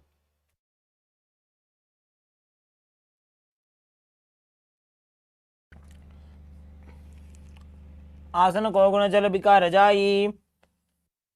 Tasana is Grahasana. Now stand tall and squat with the feet flat on the mat.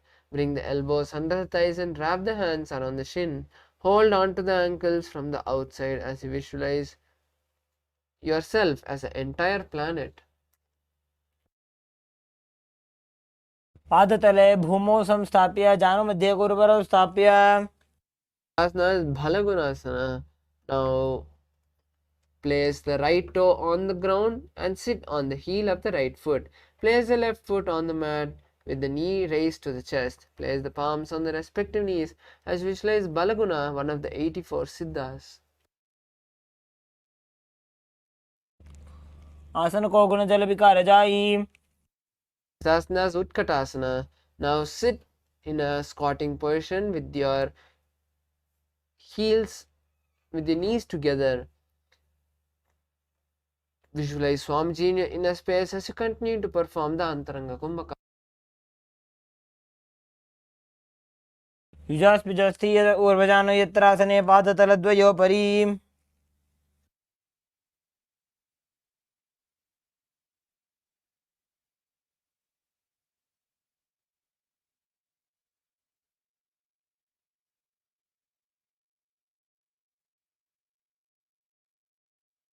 Asana is Vajrashankarasana too. Now sit on the toes with the perineum on the heels and the soles together. Keep the knees wide and off the ground as you hold the opposite elbow behind the back. Visualize Swamiji in your inner space. प्रथम बना पानी होए जैसे दोबू एड़ी कुदानी वैसे गोड़ा उभा राके थिया आड़े वाज पसारे धीर। The next asana is Anilasana. Squat with the feet hip width apart and place the hands under the soles of the feet from the inside. Place the palms down and arms straight with the elbows at the navel, gaze at the nose, and visualize your ability that you have the ability to live by breathing air alone. Continue to perform the Antaranga Kumbhaka. दो हाथ भूमि पर टाने कहनी जाड़ी ना भी लगा आने। The next asana is Padukasana. Now place the back of the hands on the mat with the fingers flat on the facing the body. Step the feet onto the hands and wrap the hands as you start walking in front and back in the mat, visualizing wearing padukas.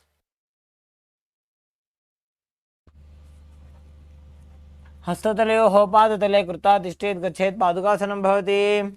Sasana is Kukkutoddhana asana. Now place the palms on the mat, shoulder width apart, and raise both the feet up into the air and let them fall back down. Repeat this again and again as you visualize yourself as a rooster. हस्ततले भूमौ कृत्वा पादतले च ऊर्ध्वमुड्डानं कृत्वा भूमौ पतेत्।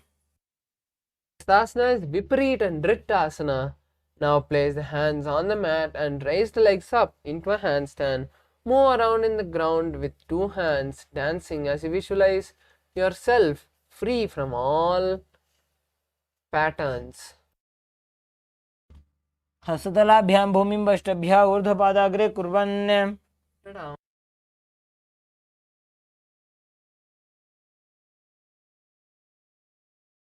Sasana is Kunjarasana. Now separate the feet and place one palm down on the mat with the other arm straight. Bring the opposite hand to the head as you visualize Swamiji in your inner space and continue to perform the Sahaja Kumbhaka. अथ वक्षे महादेव कुञ्जरासनमुत्तमं करे नैकेन पादाभ्यां भूमौ तिष्ठेत् चिरक्करः। Sasana is Kunjarasana on the opposite side. Now separate the feet and place one palm down, and on the other palm keep the other palm hand straight. Bring the opposite hand to the head and visualize Swamiji in your inner space. अथ वक्षे महादेव कुञ्जरासनमुत्तमं करे नैकेन पादाभ्यां भूमौ तिष्ठेत् चिरक्करः। Sasana is Kadambasana. Now sit on the ground with the feet flat and heels close to the body. Hold the respective ankle till and lift the feet off the ground, balancing on the toes. Visualize yourself as the Kadamba tree, a pious tree that promotes a long life.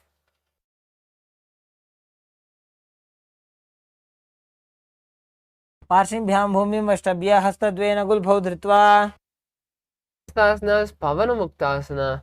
Now sit with the heels at the perineum and keep the knees and legs to the chest. Press them towards the chest as you visualize all the excess vata leaving the system intensely, and Swamiji blessing you.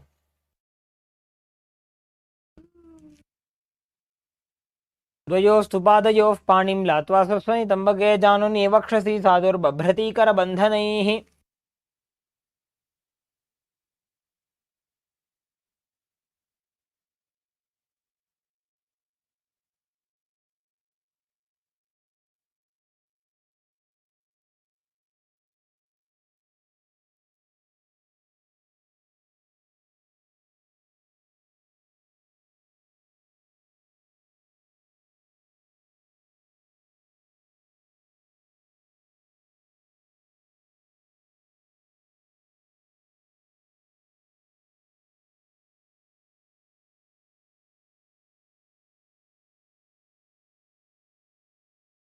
Stasana is Chakorasana. Now sit and lift one leg behind the head.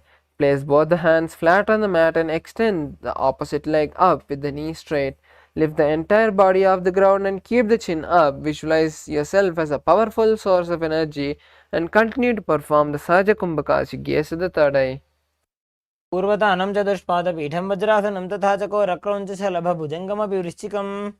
The next asana is Dhanurasana 2.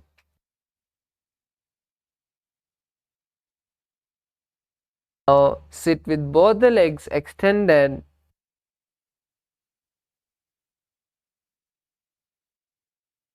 Sit on the ground with both the legs extended. Hold the left toe with the left hand, index and middle fingers, and pull the foot to the ear. Keep the right leg straight as you hold the right leg's big toe with the index and middle finger. Visualize your Paramashiva's bow in Dhanurasana 2. पादाङ्गुष्ठौ तु पाणिभ्यां गृहीत्वा श्रवणाबधीधनुराकर्षकाकृष्टं धनुरासनमीरितम्. The next asana is Ashtavakrasana. Now come to a squatting position. As you lift one seated position, as you lift one leg over top the left shoulder, bring the right foot across and hook it on top of the left foot as you lean forward while extending the feet to the left side. Bring the head and chest up as you visualize yourself as a flying crane. वासिष्ठमथ कौण्डिन्यम् ऊर्ध्वकुक्कुटमेव च अष्टावक्रमथोत्थानं मयूरं सेतुबन्धनम्. The next asana is Pranasana. Now place the right foot, and Gangadhar is doing the same mistake that I pleaded him not to do. Now place your right foot on the left thigh and bring the left foot flat on the ground. Have the left shoulder underneath the raised left leg and place the hands flat on the ground. Visualize yourself having the ability to live by breathing air alone and gaze at the third eye in Shambhavi Mudra. एतत् प्रभेदं वक्ष्यामि करोति यस्य चामरः. Next asana is Parshvamatsendrasana. Now place the right leg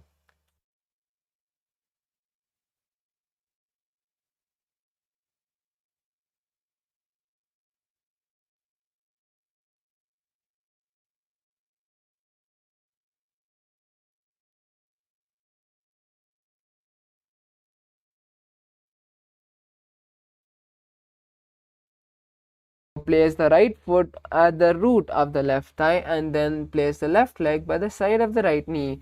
Hold the left hand by the right and twist the body remaining steady. Gaze at the third eye in Shambhavi Mudra and visualize the great sage Matsyendranatha in your inner space. पार्श्वाभ्यां धृततेजस्तु पार्श्वमत्स्येन्द्रमुत्तमम्. Send message.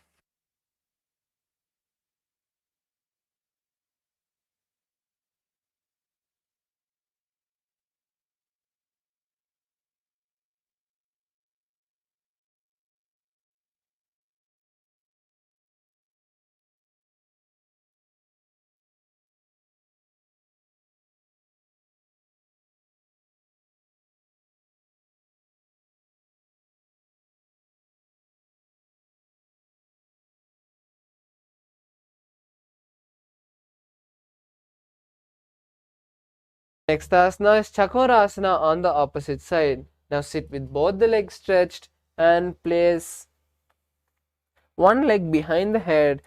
Bring both the hands flat on the ground as you extend the opposite leg with the knee straight. Lift the entire body off the ground and keep the chin up. Visualize yourself as a powerful source of energy and gaze at the third eye. पूर्वतानं चतुष्पादपीठं वज्रासनं तथा चकोरक्रौञ्च शलभभुजङ्गमपि वृश्चिकम्. Asanas Dhanurasana 2. Now keep both the legs extended forward as you hold the right toe with the index finger and middle finger of the right hand. Pull the foot towards the right ear. Keep the left leg extended as you hold the left foot big toe with the left hand index and middle finger. Visualize your Paramashiva's bow and continue to perform the Sahaja Kumbhaka. पादाङ्गुष्ठौ तु पाणिभ्यां गृहीत्वा श्रवणावधि धनुराकर्षकाकृष्टं धनुरासनमीरितम्. Asana is Ashtavakrasana. Now place the right leg over top the left shoulder. Bring the left foot across and hook on top of the right foot. Lean forward and down while extending the leg out to the right as you lift the head up and chest up. Visualize yourself as a flying crane. वासिष्ठमथ कौण्डिन्यमूर्धकुक्कुटमेव च अष्टावक्रम् अथोत्थानं मयूरं सेतुबन्धनम्. Next asana is Pranasana on the other side. Now place the right foot on the left thigh and bring the left foot flat on the ground. Have the left shoulder underneath the raised left leg and place the hand flat on the ground. Visualize yourself having the ability to live by breathing prana alone and gaze at the third eye in Shambhavi Mudra.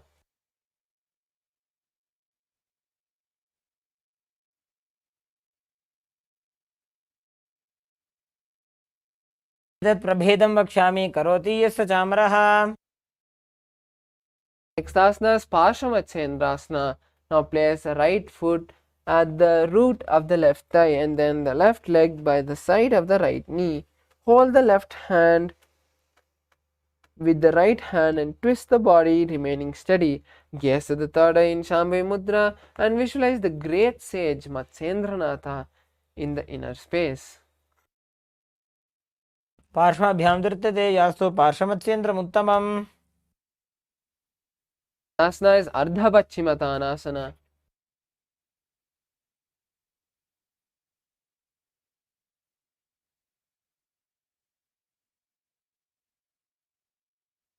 Now keep one leg straight and press the other heel at the perineum. Lean forward, placing the chest down and the head on the knee. Hold the front foot with both the hands as you visualize Swamiji in your inner space and start performing the Jiva Chala Kumbhaka. एकं पादं प्रसार्य एकं पादस्य पार्श्वनासीवनी सम्पीड्य.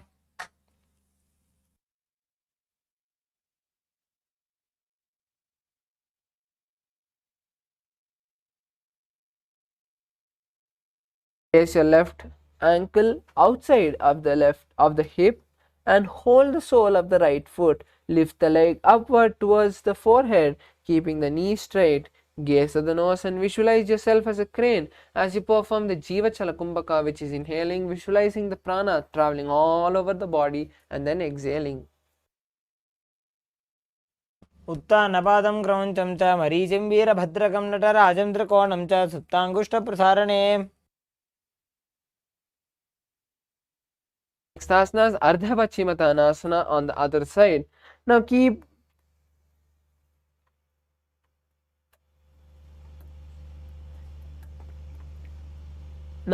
the right leg straight and press the left heel by the perineum. Keep the chest forward and down as you hold the toe of the left foot and bring the head towards the knee. Visualize Swamiji in your inner space and continue to perform the Jiva Chala Kumbhaka.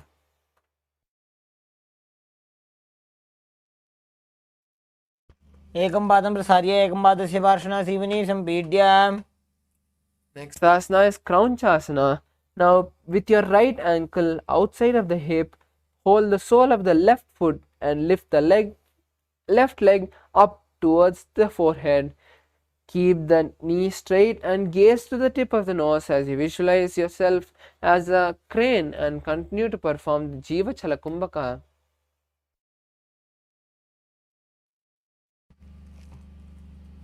उत्तानपादं क्रौञ्चं च मरीचिं वीरभद्रकं नटराजं त्रिकोणं च सुप्ताङ्गुष्ठप्रसारणे. Swastikasana. Now sit with the soles between the thighs and calf. Keep the spine straight and the palms on the respective knee. Gaze to the nose in Shambhavi Mudra as you visualize yourself as the embodiment of peace and good fortune. जानोर्वोरन्त्रे सम्यक् कृत्वा पादतले उभे रुजुकाय समासीनः स्वस्तिकं तत्प्रचक्षते. Next asana is Ghorakshasana. Now keep the feet in the same posture as you cover the respective heel with the hand. Tuck the chin to the chest in Jalandhara Bandha and visualize the great sage Gorakhnatha. Gaze at the nose. जानोर्वोरन्त्रे पादौ उत्तानौ व्यक्तसंस्थितौ गुल्फौ छाच्छाद्य हस्ताभ्याम् उत्तानाभ्यां प्रयत्ततः. The next asana is Bhagasana. Now continue to keep the legs in the same posture as you visualize Swamiji and gaze in the third eye. Now perform Shanmukhi Mudra, which is locking the mouth with the index and little and ring fingers. Close the nose with the middle finger. Close the eyes with the index finger and the ears with the thumbs.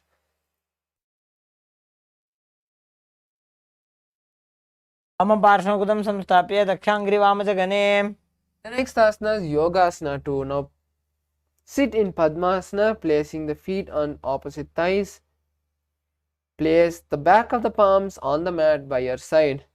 Start performing Kakachancha Kumbhaka, which is inhaling through the tongue, which is folded like a straw. The tongue does not touch the teeth as you visualize Swamiji and gaze to the nose.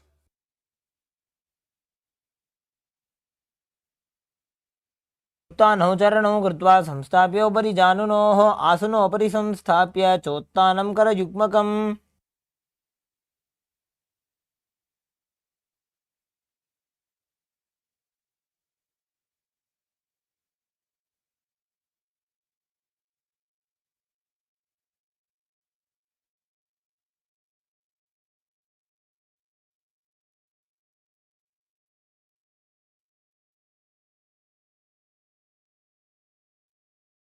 Is Urdhva Kukutasana. Now roll the hands, placing the palms on the mat and lift the body off the ground. Balance here as you visualize yourself as a rooster and continue to perform the Kakachancha Kumbhaka.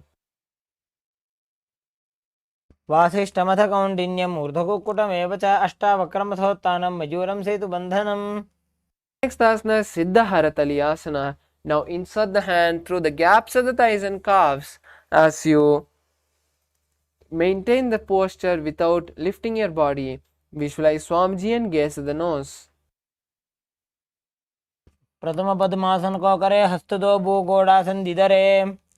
Asana is Hamsasana. Now from the position, lift the body off the ground on your hands and visualize yourself as a swan and gaze at the nose. कुटासन स्थित्वा स्कन्दपर्यन्तं मूरोनि नीत्वा तिष्ठेत्. Next asana is Karmakasana. Now from Padmasana, place the hands between the thighs and calves and sit with reaching the hand behind the body.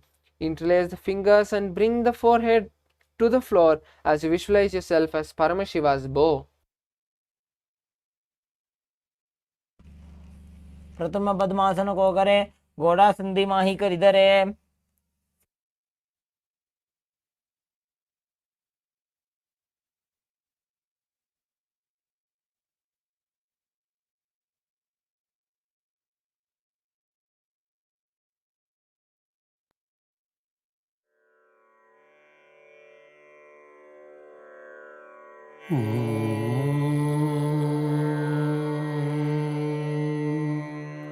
Next asana is Kurmasana 2. Now from Padmasana, insert the hands between the thighs and calves and hold on to the neck. Visualize a turtle and continue to perform the Kakachancha Kumbhaka. By जंग प्रदर्शन बावा दाई जंग परिबाई इल्याबा. The next asana is Granthi Bhedasana. Maintain the same position as you just tuck the chin to the chest in Jalandhara Bandha. Visualize Paramashiva and gaze at the nose.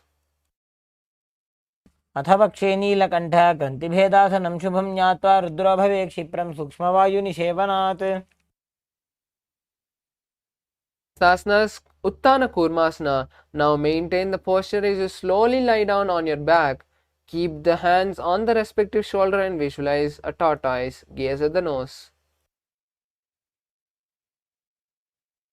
कुक्कुटासनबन्धस्थं कराभ्यां धृतगन्धरं पीठं कूर्मवदुत्थानम् एतदुत्थानकूर्मकम्. Next asana is Pangu Kukkutasana. Now come and be in a seated position with your legs in Padmasana. Insert the hands to the gaps of the thighs and calves.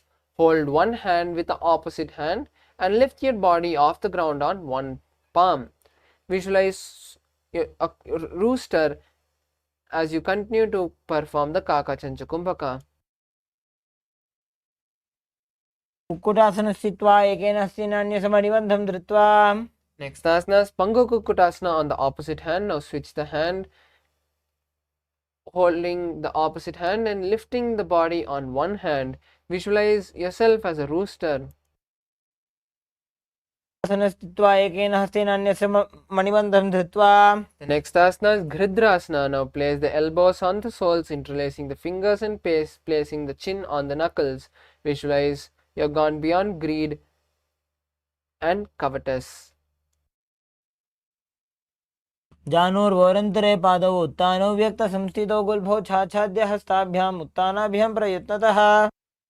Asana is Padmasana 3. Now stack the hands and place them in front of the navel as you perform the Mahamudra Bandha and visualize Swamiji. अनुचरणो विधाय विधिवत् शक्तिस्थितो योगिरात्. Next asana is Padmasana 4. Now place the hands on the respective knees. Visualize Paramashiva and gaze at the nose. एतत् पद्मासनं कुर्यात् प्राणवायुप्रसिद्धये शुभासनं सदा ध्यायेत् पूरयित्वा पुनः पुनः. Next asana is Karmukasana 2. Now place the left hand on the left knee and hold the left toe with the right hand. Rotate the left toe and then place the right hand on the right knee.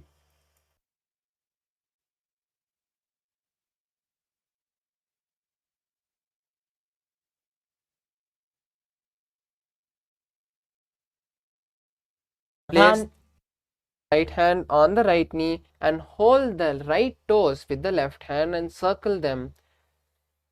Visualize yourself as a bow.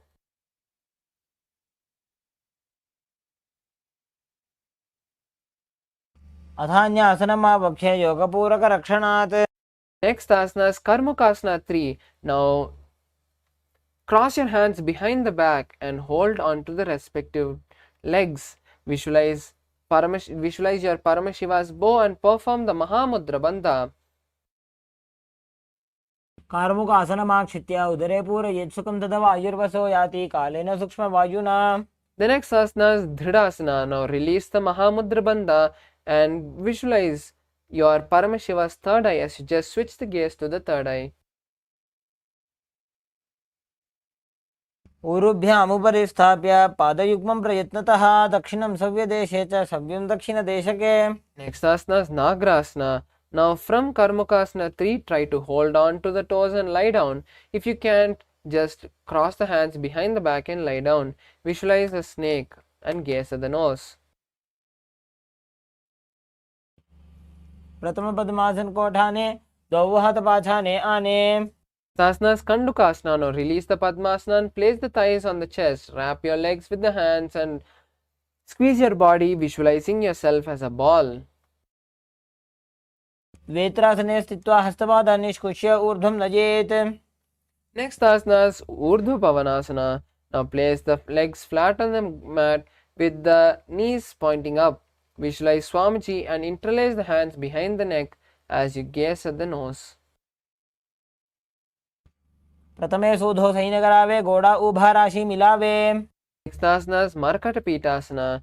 Now place the hands underneath the respective heels and lift the hips up. Lock your chin to the chest in Jalandhara Bandha and perform Murcha Kumbhaka. उत्तानशयनं पादतले उत्तानहस्तयोः स्थापयेत् पृष्ठभागमुत्रमजेत्. Next asana is Uttana Shikihi Pitakasana. Now place your hands underneath the hips and stretch the legs forward, keeping the legs straight. Visualize Swamiji and gaze to the nose. रुबलहीनश्चेत् उत्तानशिखिपीठकम् अप्रमत्तः प्रकुर्वीत भुक्तेः प्राग्विजितेन्द्रियः.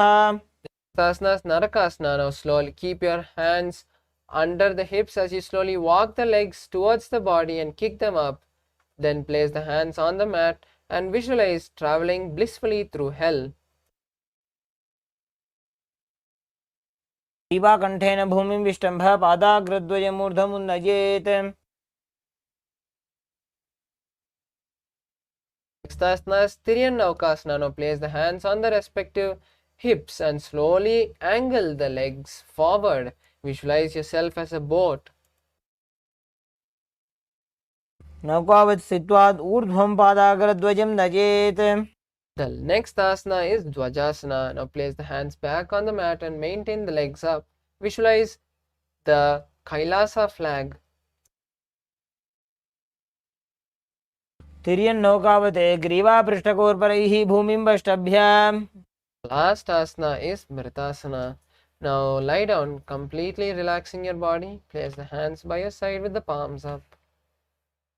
Just see Swamiji blessing you as you perform the Shakti Chalana Mudra, seeing the Kundalini travel from the root center to the crown center.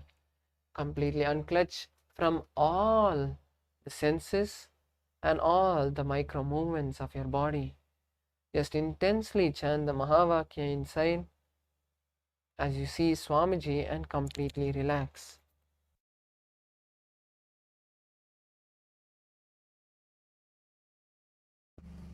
उत्तानं शववद्भूमौ शयनं तोषवासनं शवासनं श्रमहरं चित्तविश्रान्तिकारणम्.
Yes, now slowly come back to your body. Start moving your legs and hands.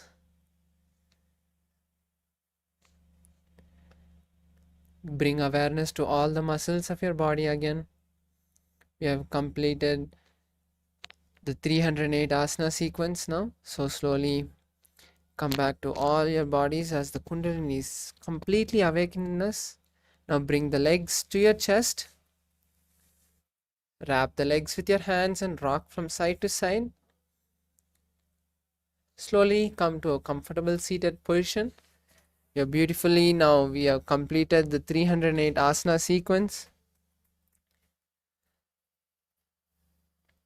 Now, after this yoga session, we'll be having the power manifestation session. So, I request all the participants to just stay on for a few more minutes after the yoga to intensely manifest powers first, to bolt this Kundalini energy, to bolt this high energy that we have awakened through the 308 asana yoga sequence, and then get refreshed for the next sessions. So now let's finish with the Purna Mantra. Let's all sit straight with our head, neck and spine in a straight line. Bring your hands to the heart center with the palms together in Namaskara Mudra. Close your eyes and take a deep inhalation as you visualize Swamiji. Let's chant the Purna Mantra. Om Purnamadah Purnamidam Purnat Purnamudachyate Purnasya Purnamadaya Purnamevavashishyate. Om Shanti Shanti Shanti Hari Om Tat Sat Sarvam Bhagavat Shri Nithyananda Paramashiva Padukarpanamastu. Om Nithyanandam. Thank you all the participants for beautifully participating in this session. Let's now go and start manifesting powers. அறிவுக்கட்ட மூதேவி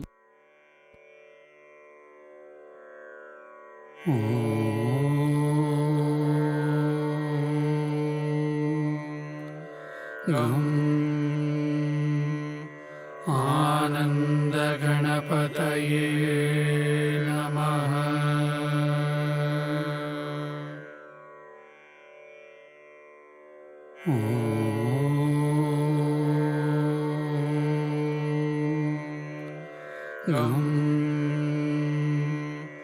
आनंद गणपतये नमः।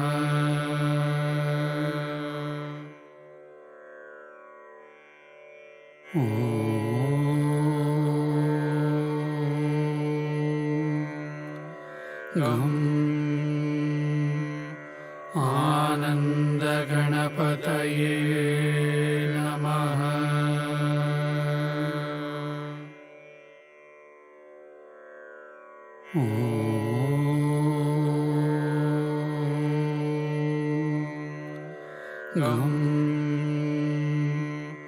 आनंद गणपतये नमः।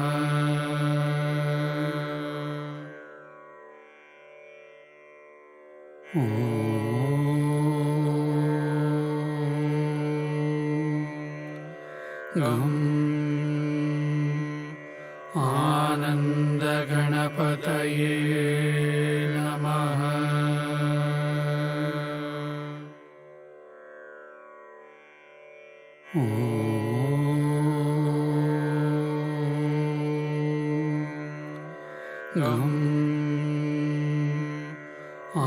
आनंद गणपतये नमः।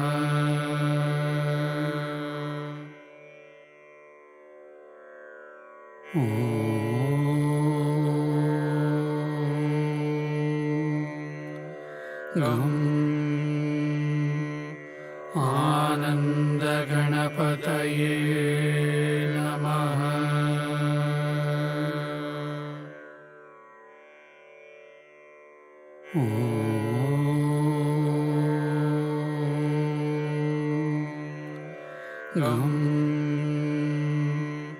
आनंद गणपतये नमः।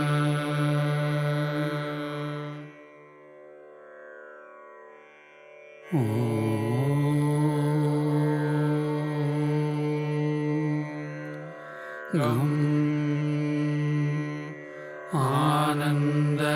Ganapataye Namaha.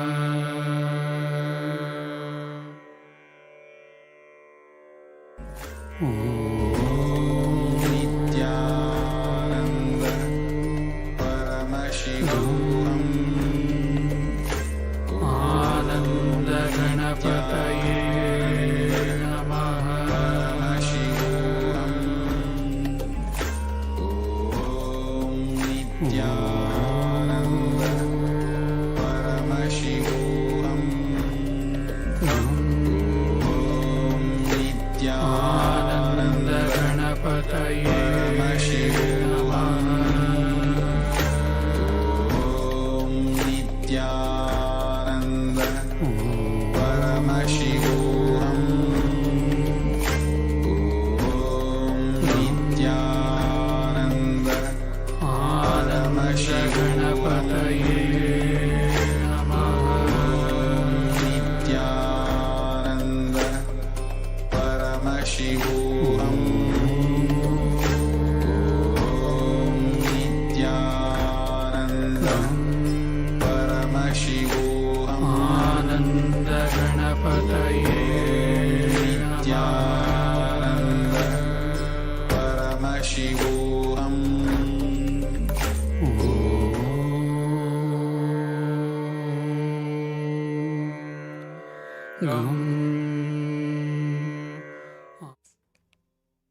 नित्यानन्दं परमसुखदं केवलं ज्ञानमूर्तिं द्वन्द्वातीतं गगनसदृशं तत्त्वमस्याधिलक्ष्यम् एकं नित्यं विमलमचलं सर्वधी साक्षिभूतं भावातीतं त्रिगुणरहितं सद्गुरुं तं Namami.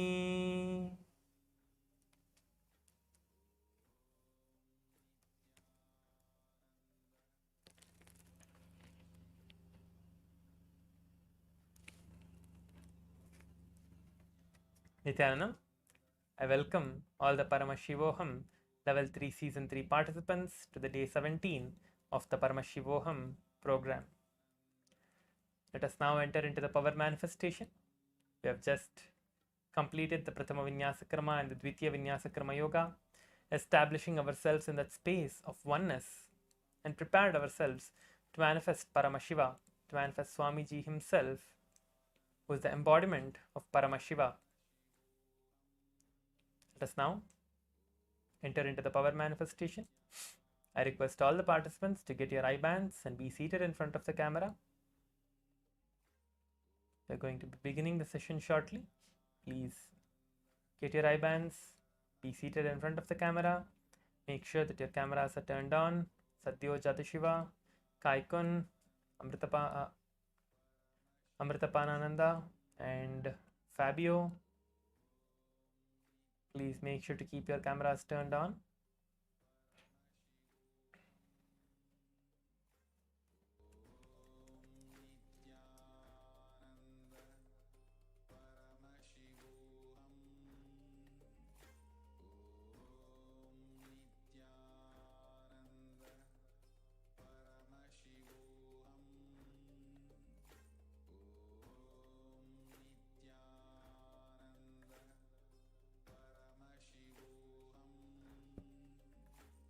Yes, please sit straight with your head, neck and spine in a straight line.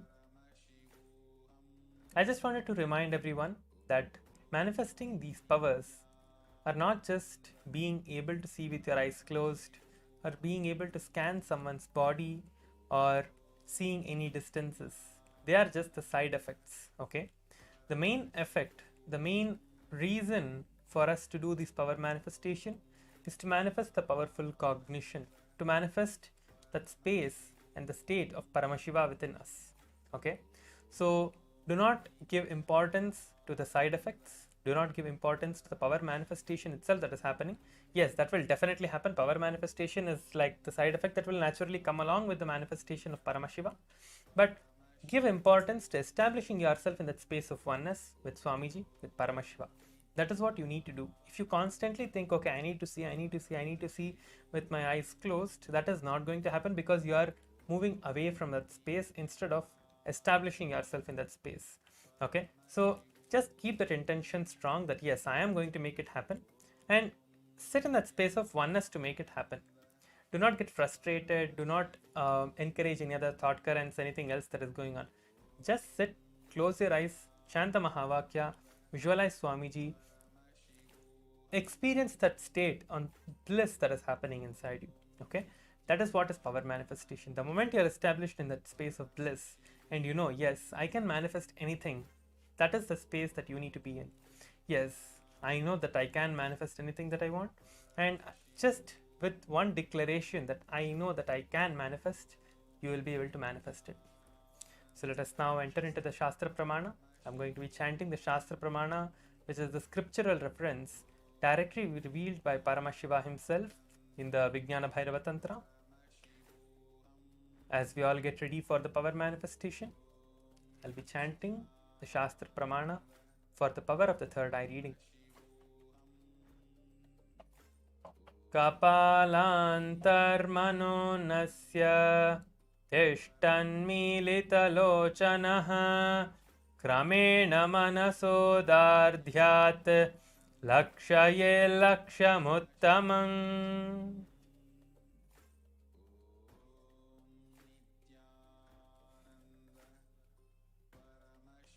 Yes. Let us now enter into the power manifestation. Keep your eyes closed. I'm going to be projecting 2 words. Yesterday we saw 1 word, but today I'm going to be projecting 2 words. So let us continue the power manifestation. Keep your eyes closed. The image is going to be projected. Intensely chant the Mahavakya, visualizing Swamiji in your third eye.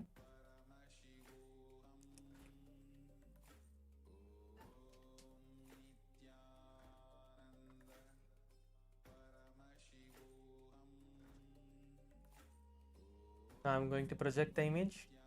Keep your eyes closed. It is projected now.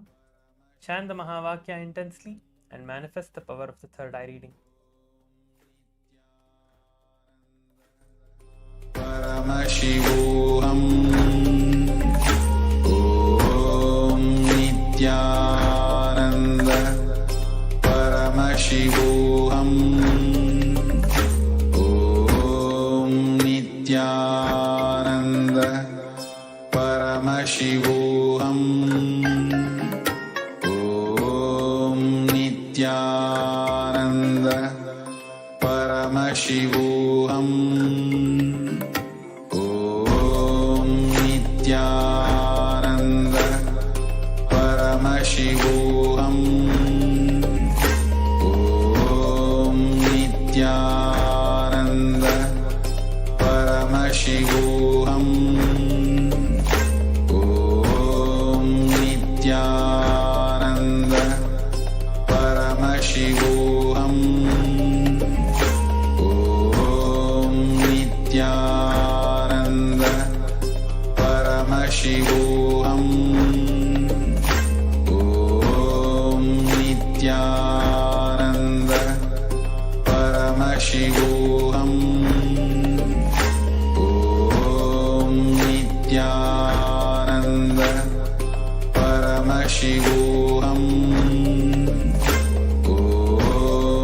Nithyananda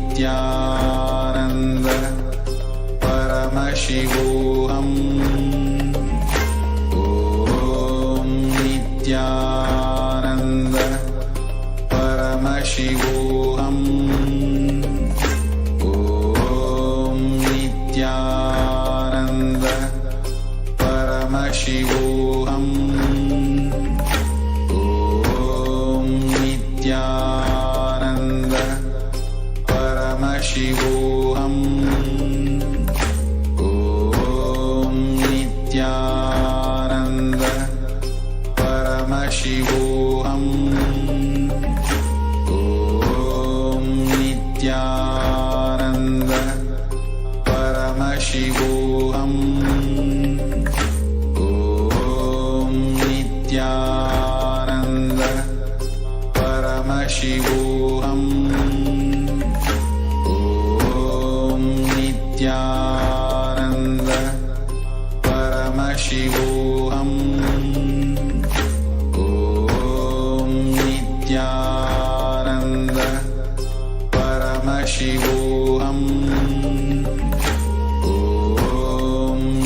Nithyananda Paramashivoham. Om Nithyananda Paramashivoham. Om Nithyananda Paramashivoham.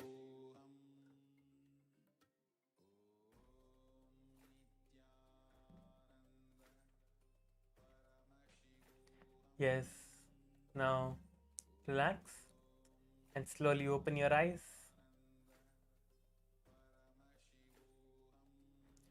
Yes, now we have successfully manifested the first round of third eye reading. Now please go ahead and share your answers in the Zoom chat. Whatever it is that you saw in your third eye, please go ahead and post the answers in the Zoom chat. And I'll be seeing your answers. I see that a few people are typing the answers now. Please go ahead and share your answers in the Zoom chat. Whatever it is that you saw, please make sure to share everything in the Zoom chat.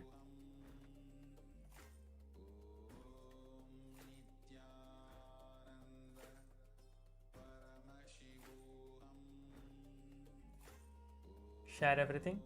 Whatever you saw, share everything in the Zoom chat. Whether it is the colors or the word itself, the whole word, or some few letters, or the background color or the wording color, anything. All the colors that you saw, all the shapes that you saw, everything. But giving importance to the word that was projected, make sure to write everything, whatever you saw. Okay?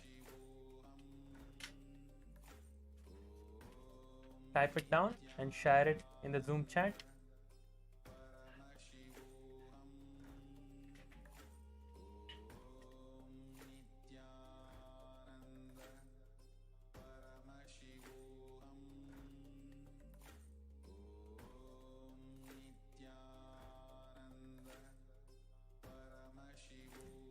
Yes, Xiao Feng is saying game.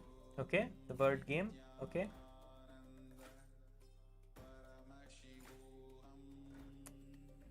Yes, now I'm going to be projecting the image so you can see for yourself and see what it is. Yes, you can see now the word was trade and dream. It's okay. You will all manifest these powers. Okay. So I see that you are manifesting. Some of you are getting a few words, but you feel that okay, once you start getting a few words, okay, you start feeling like okay, I'm not able to do it, or whatever you think, and you are stopping to do it. So do not carry that space. Okay, everything that you're seeing is what is Swamiji showing for you. So just know this inside you that whatever you are seeing, whatever power you are manifesting, it is Swamiji's manifestation happening through you because you are all initiated. So you will all continue to manifest and make sure that you are manifesting. Do not just feel that oh, I'm not able to manifest and whatever and stop doing it. Continue to manifest. Make sure that you are having that, holding that space within you that yes, Swamiji is the one who is manifesting in me. Let me continue to decide to let Swamiji manifest through me. That is all you need to do and you will manifest this. Okay, so let us move on to the next round now. Please close your eyes, tie your eye bands again, tie your eye bands on your eyes and get ready for the power manifestation. Close your eyes, start chanting the Mahavakya and visualizing Swamiji in your third eye.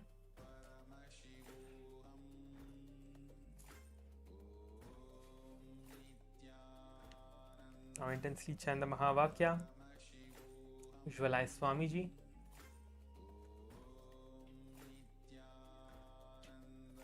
Establish yourself in that space of oneness.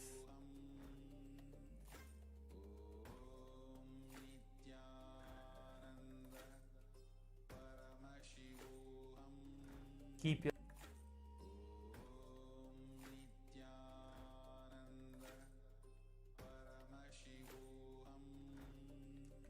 Satyojata Shiva, Fabio, Kaikun and Amritapanananda. Please make sure to turn on your cameras so that we can see you and guide you throughout the session. Please make sure to keep your cameras on and you're in the camera, in front of the camera. I see Xia Feng and a few more people who are sitting, who have closed their eyes intensely, are manifesting Swamiji.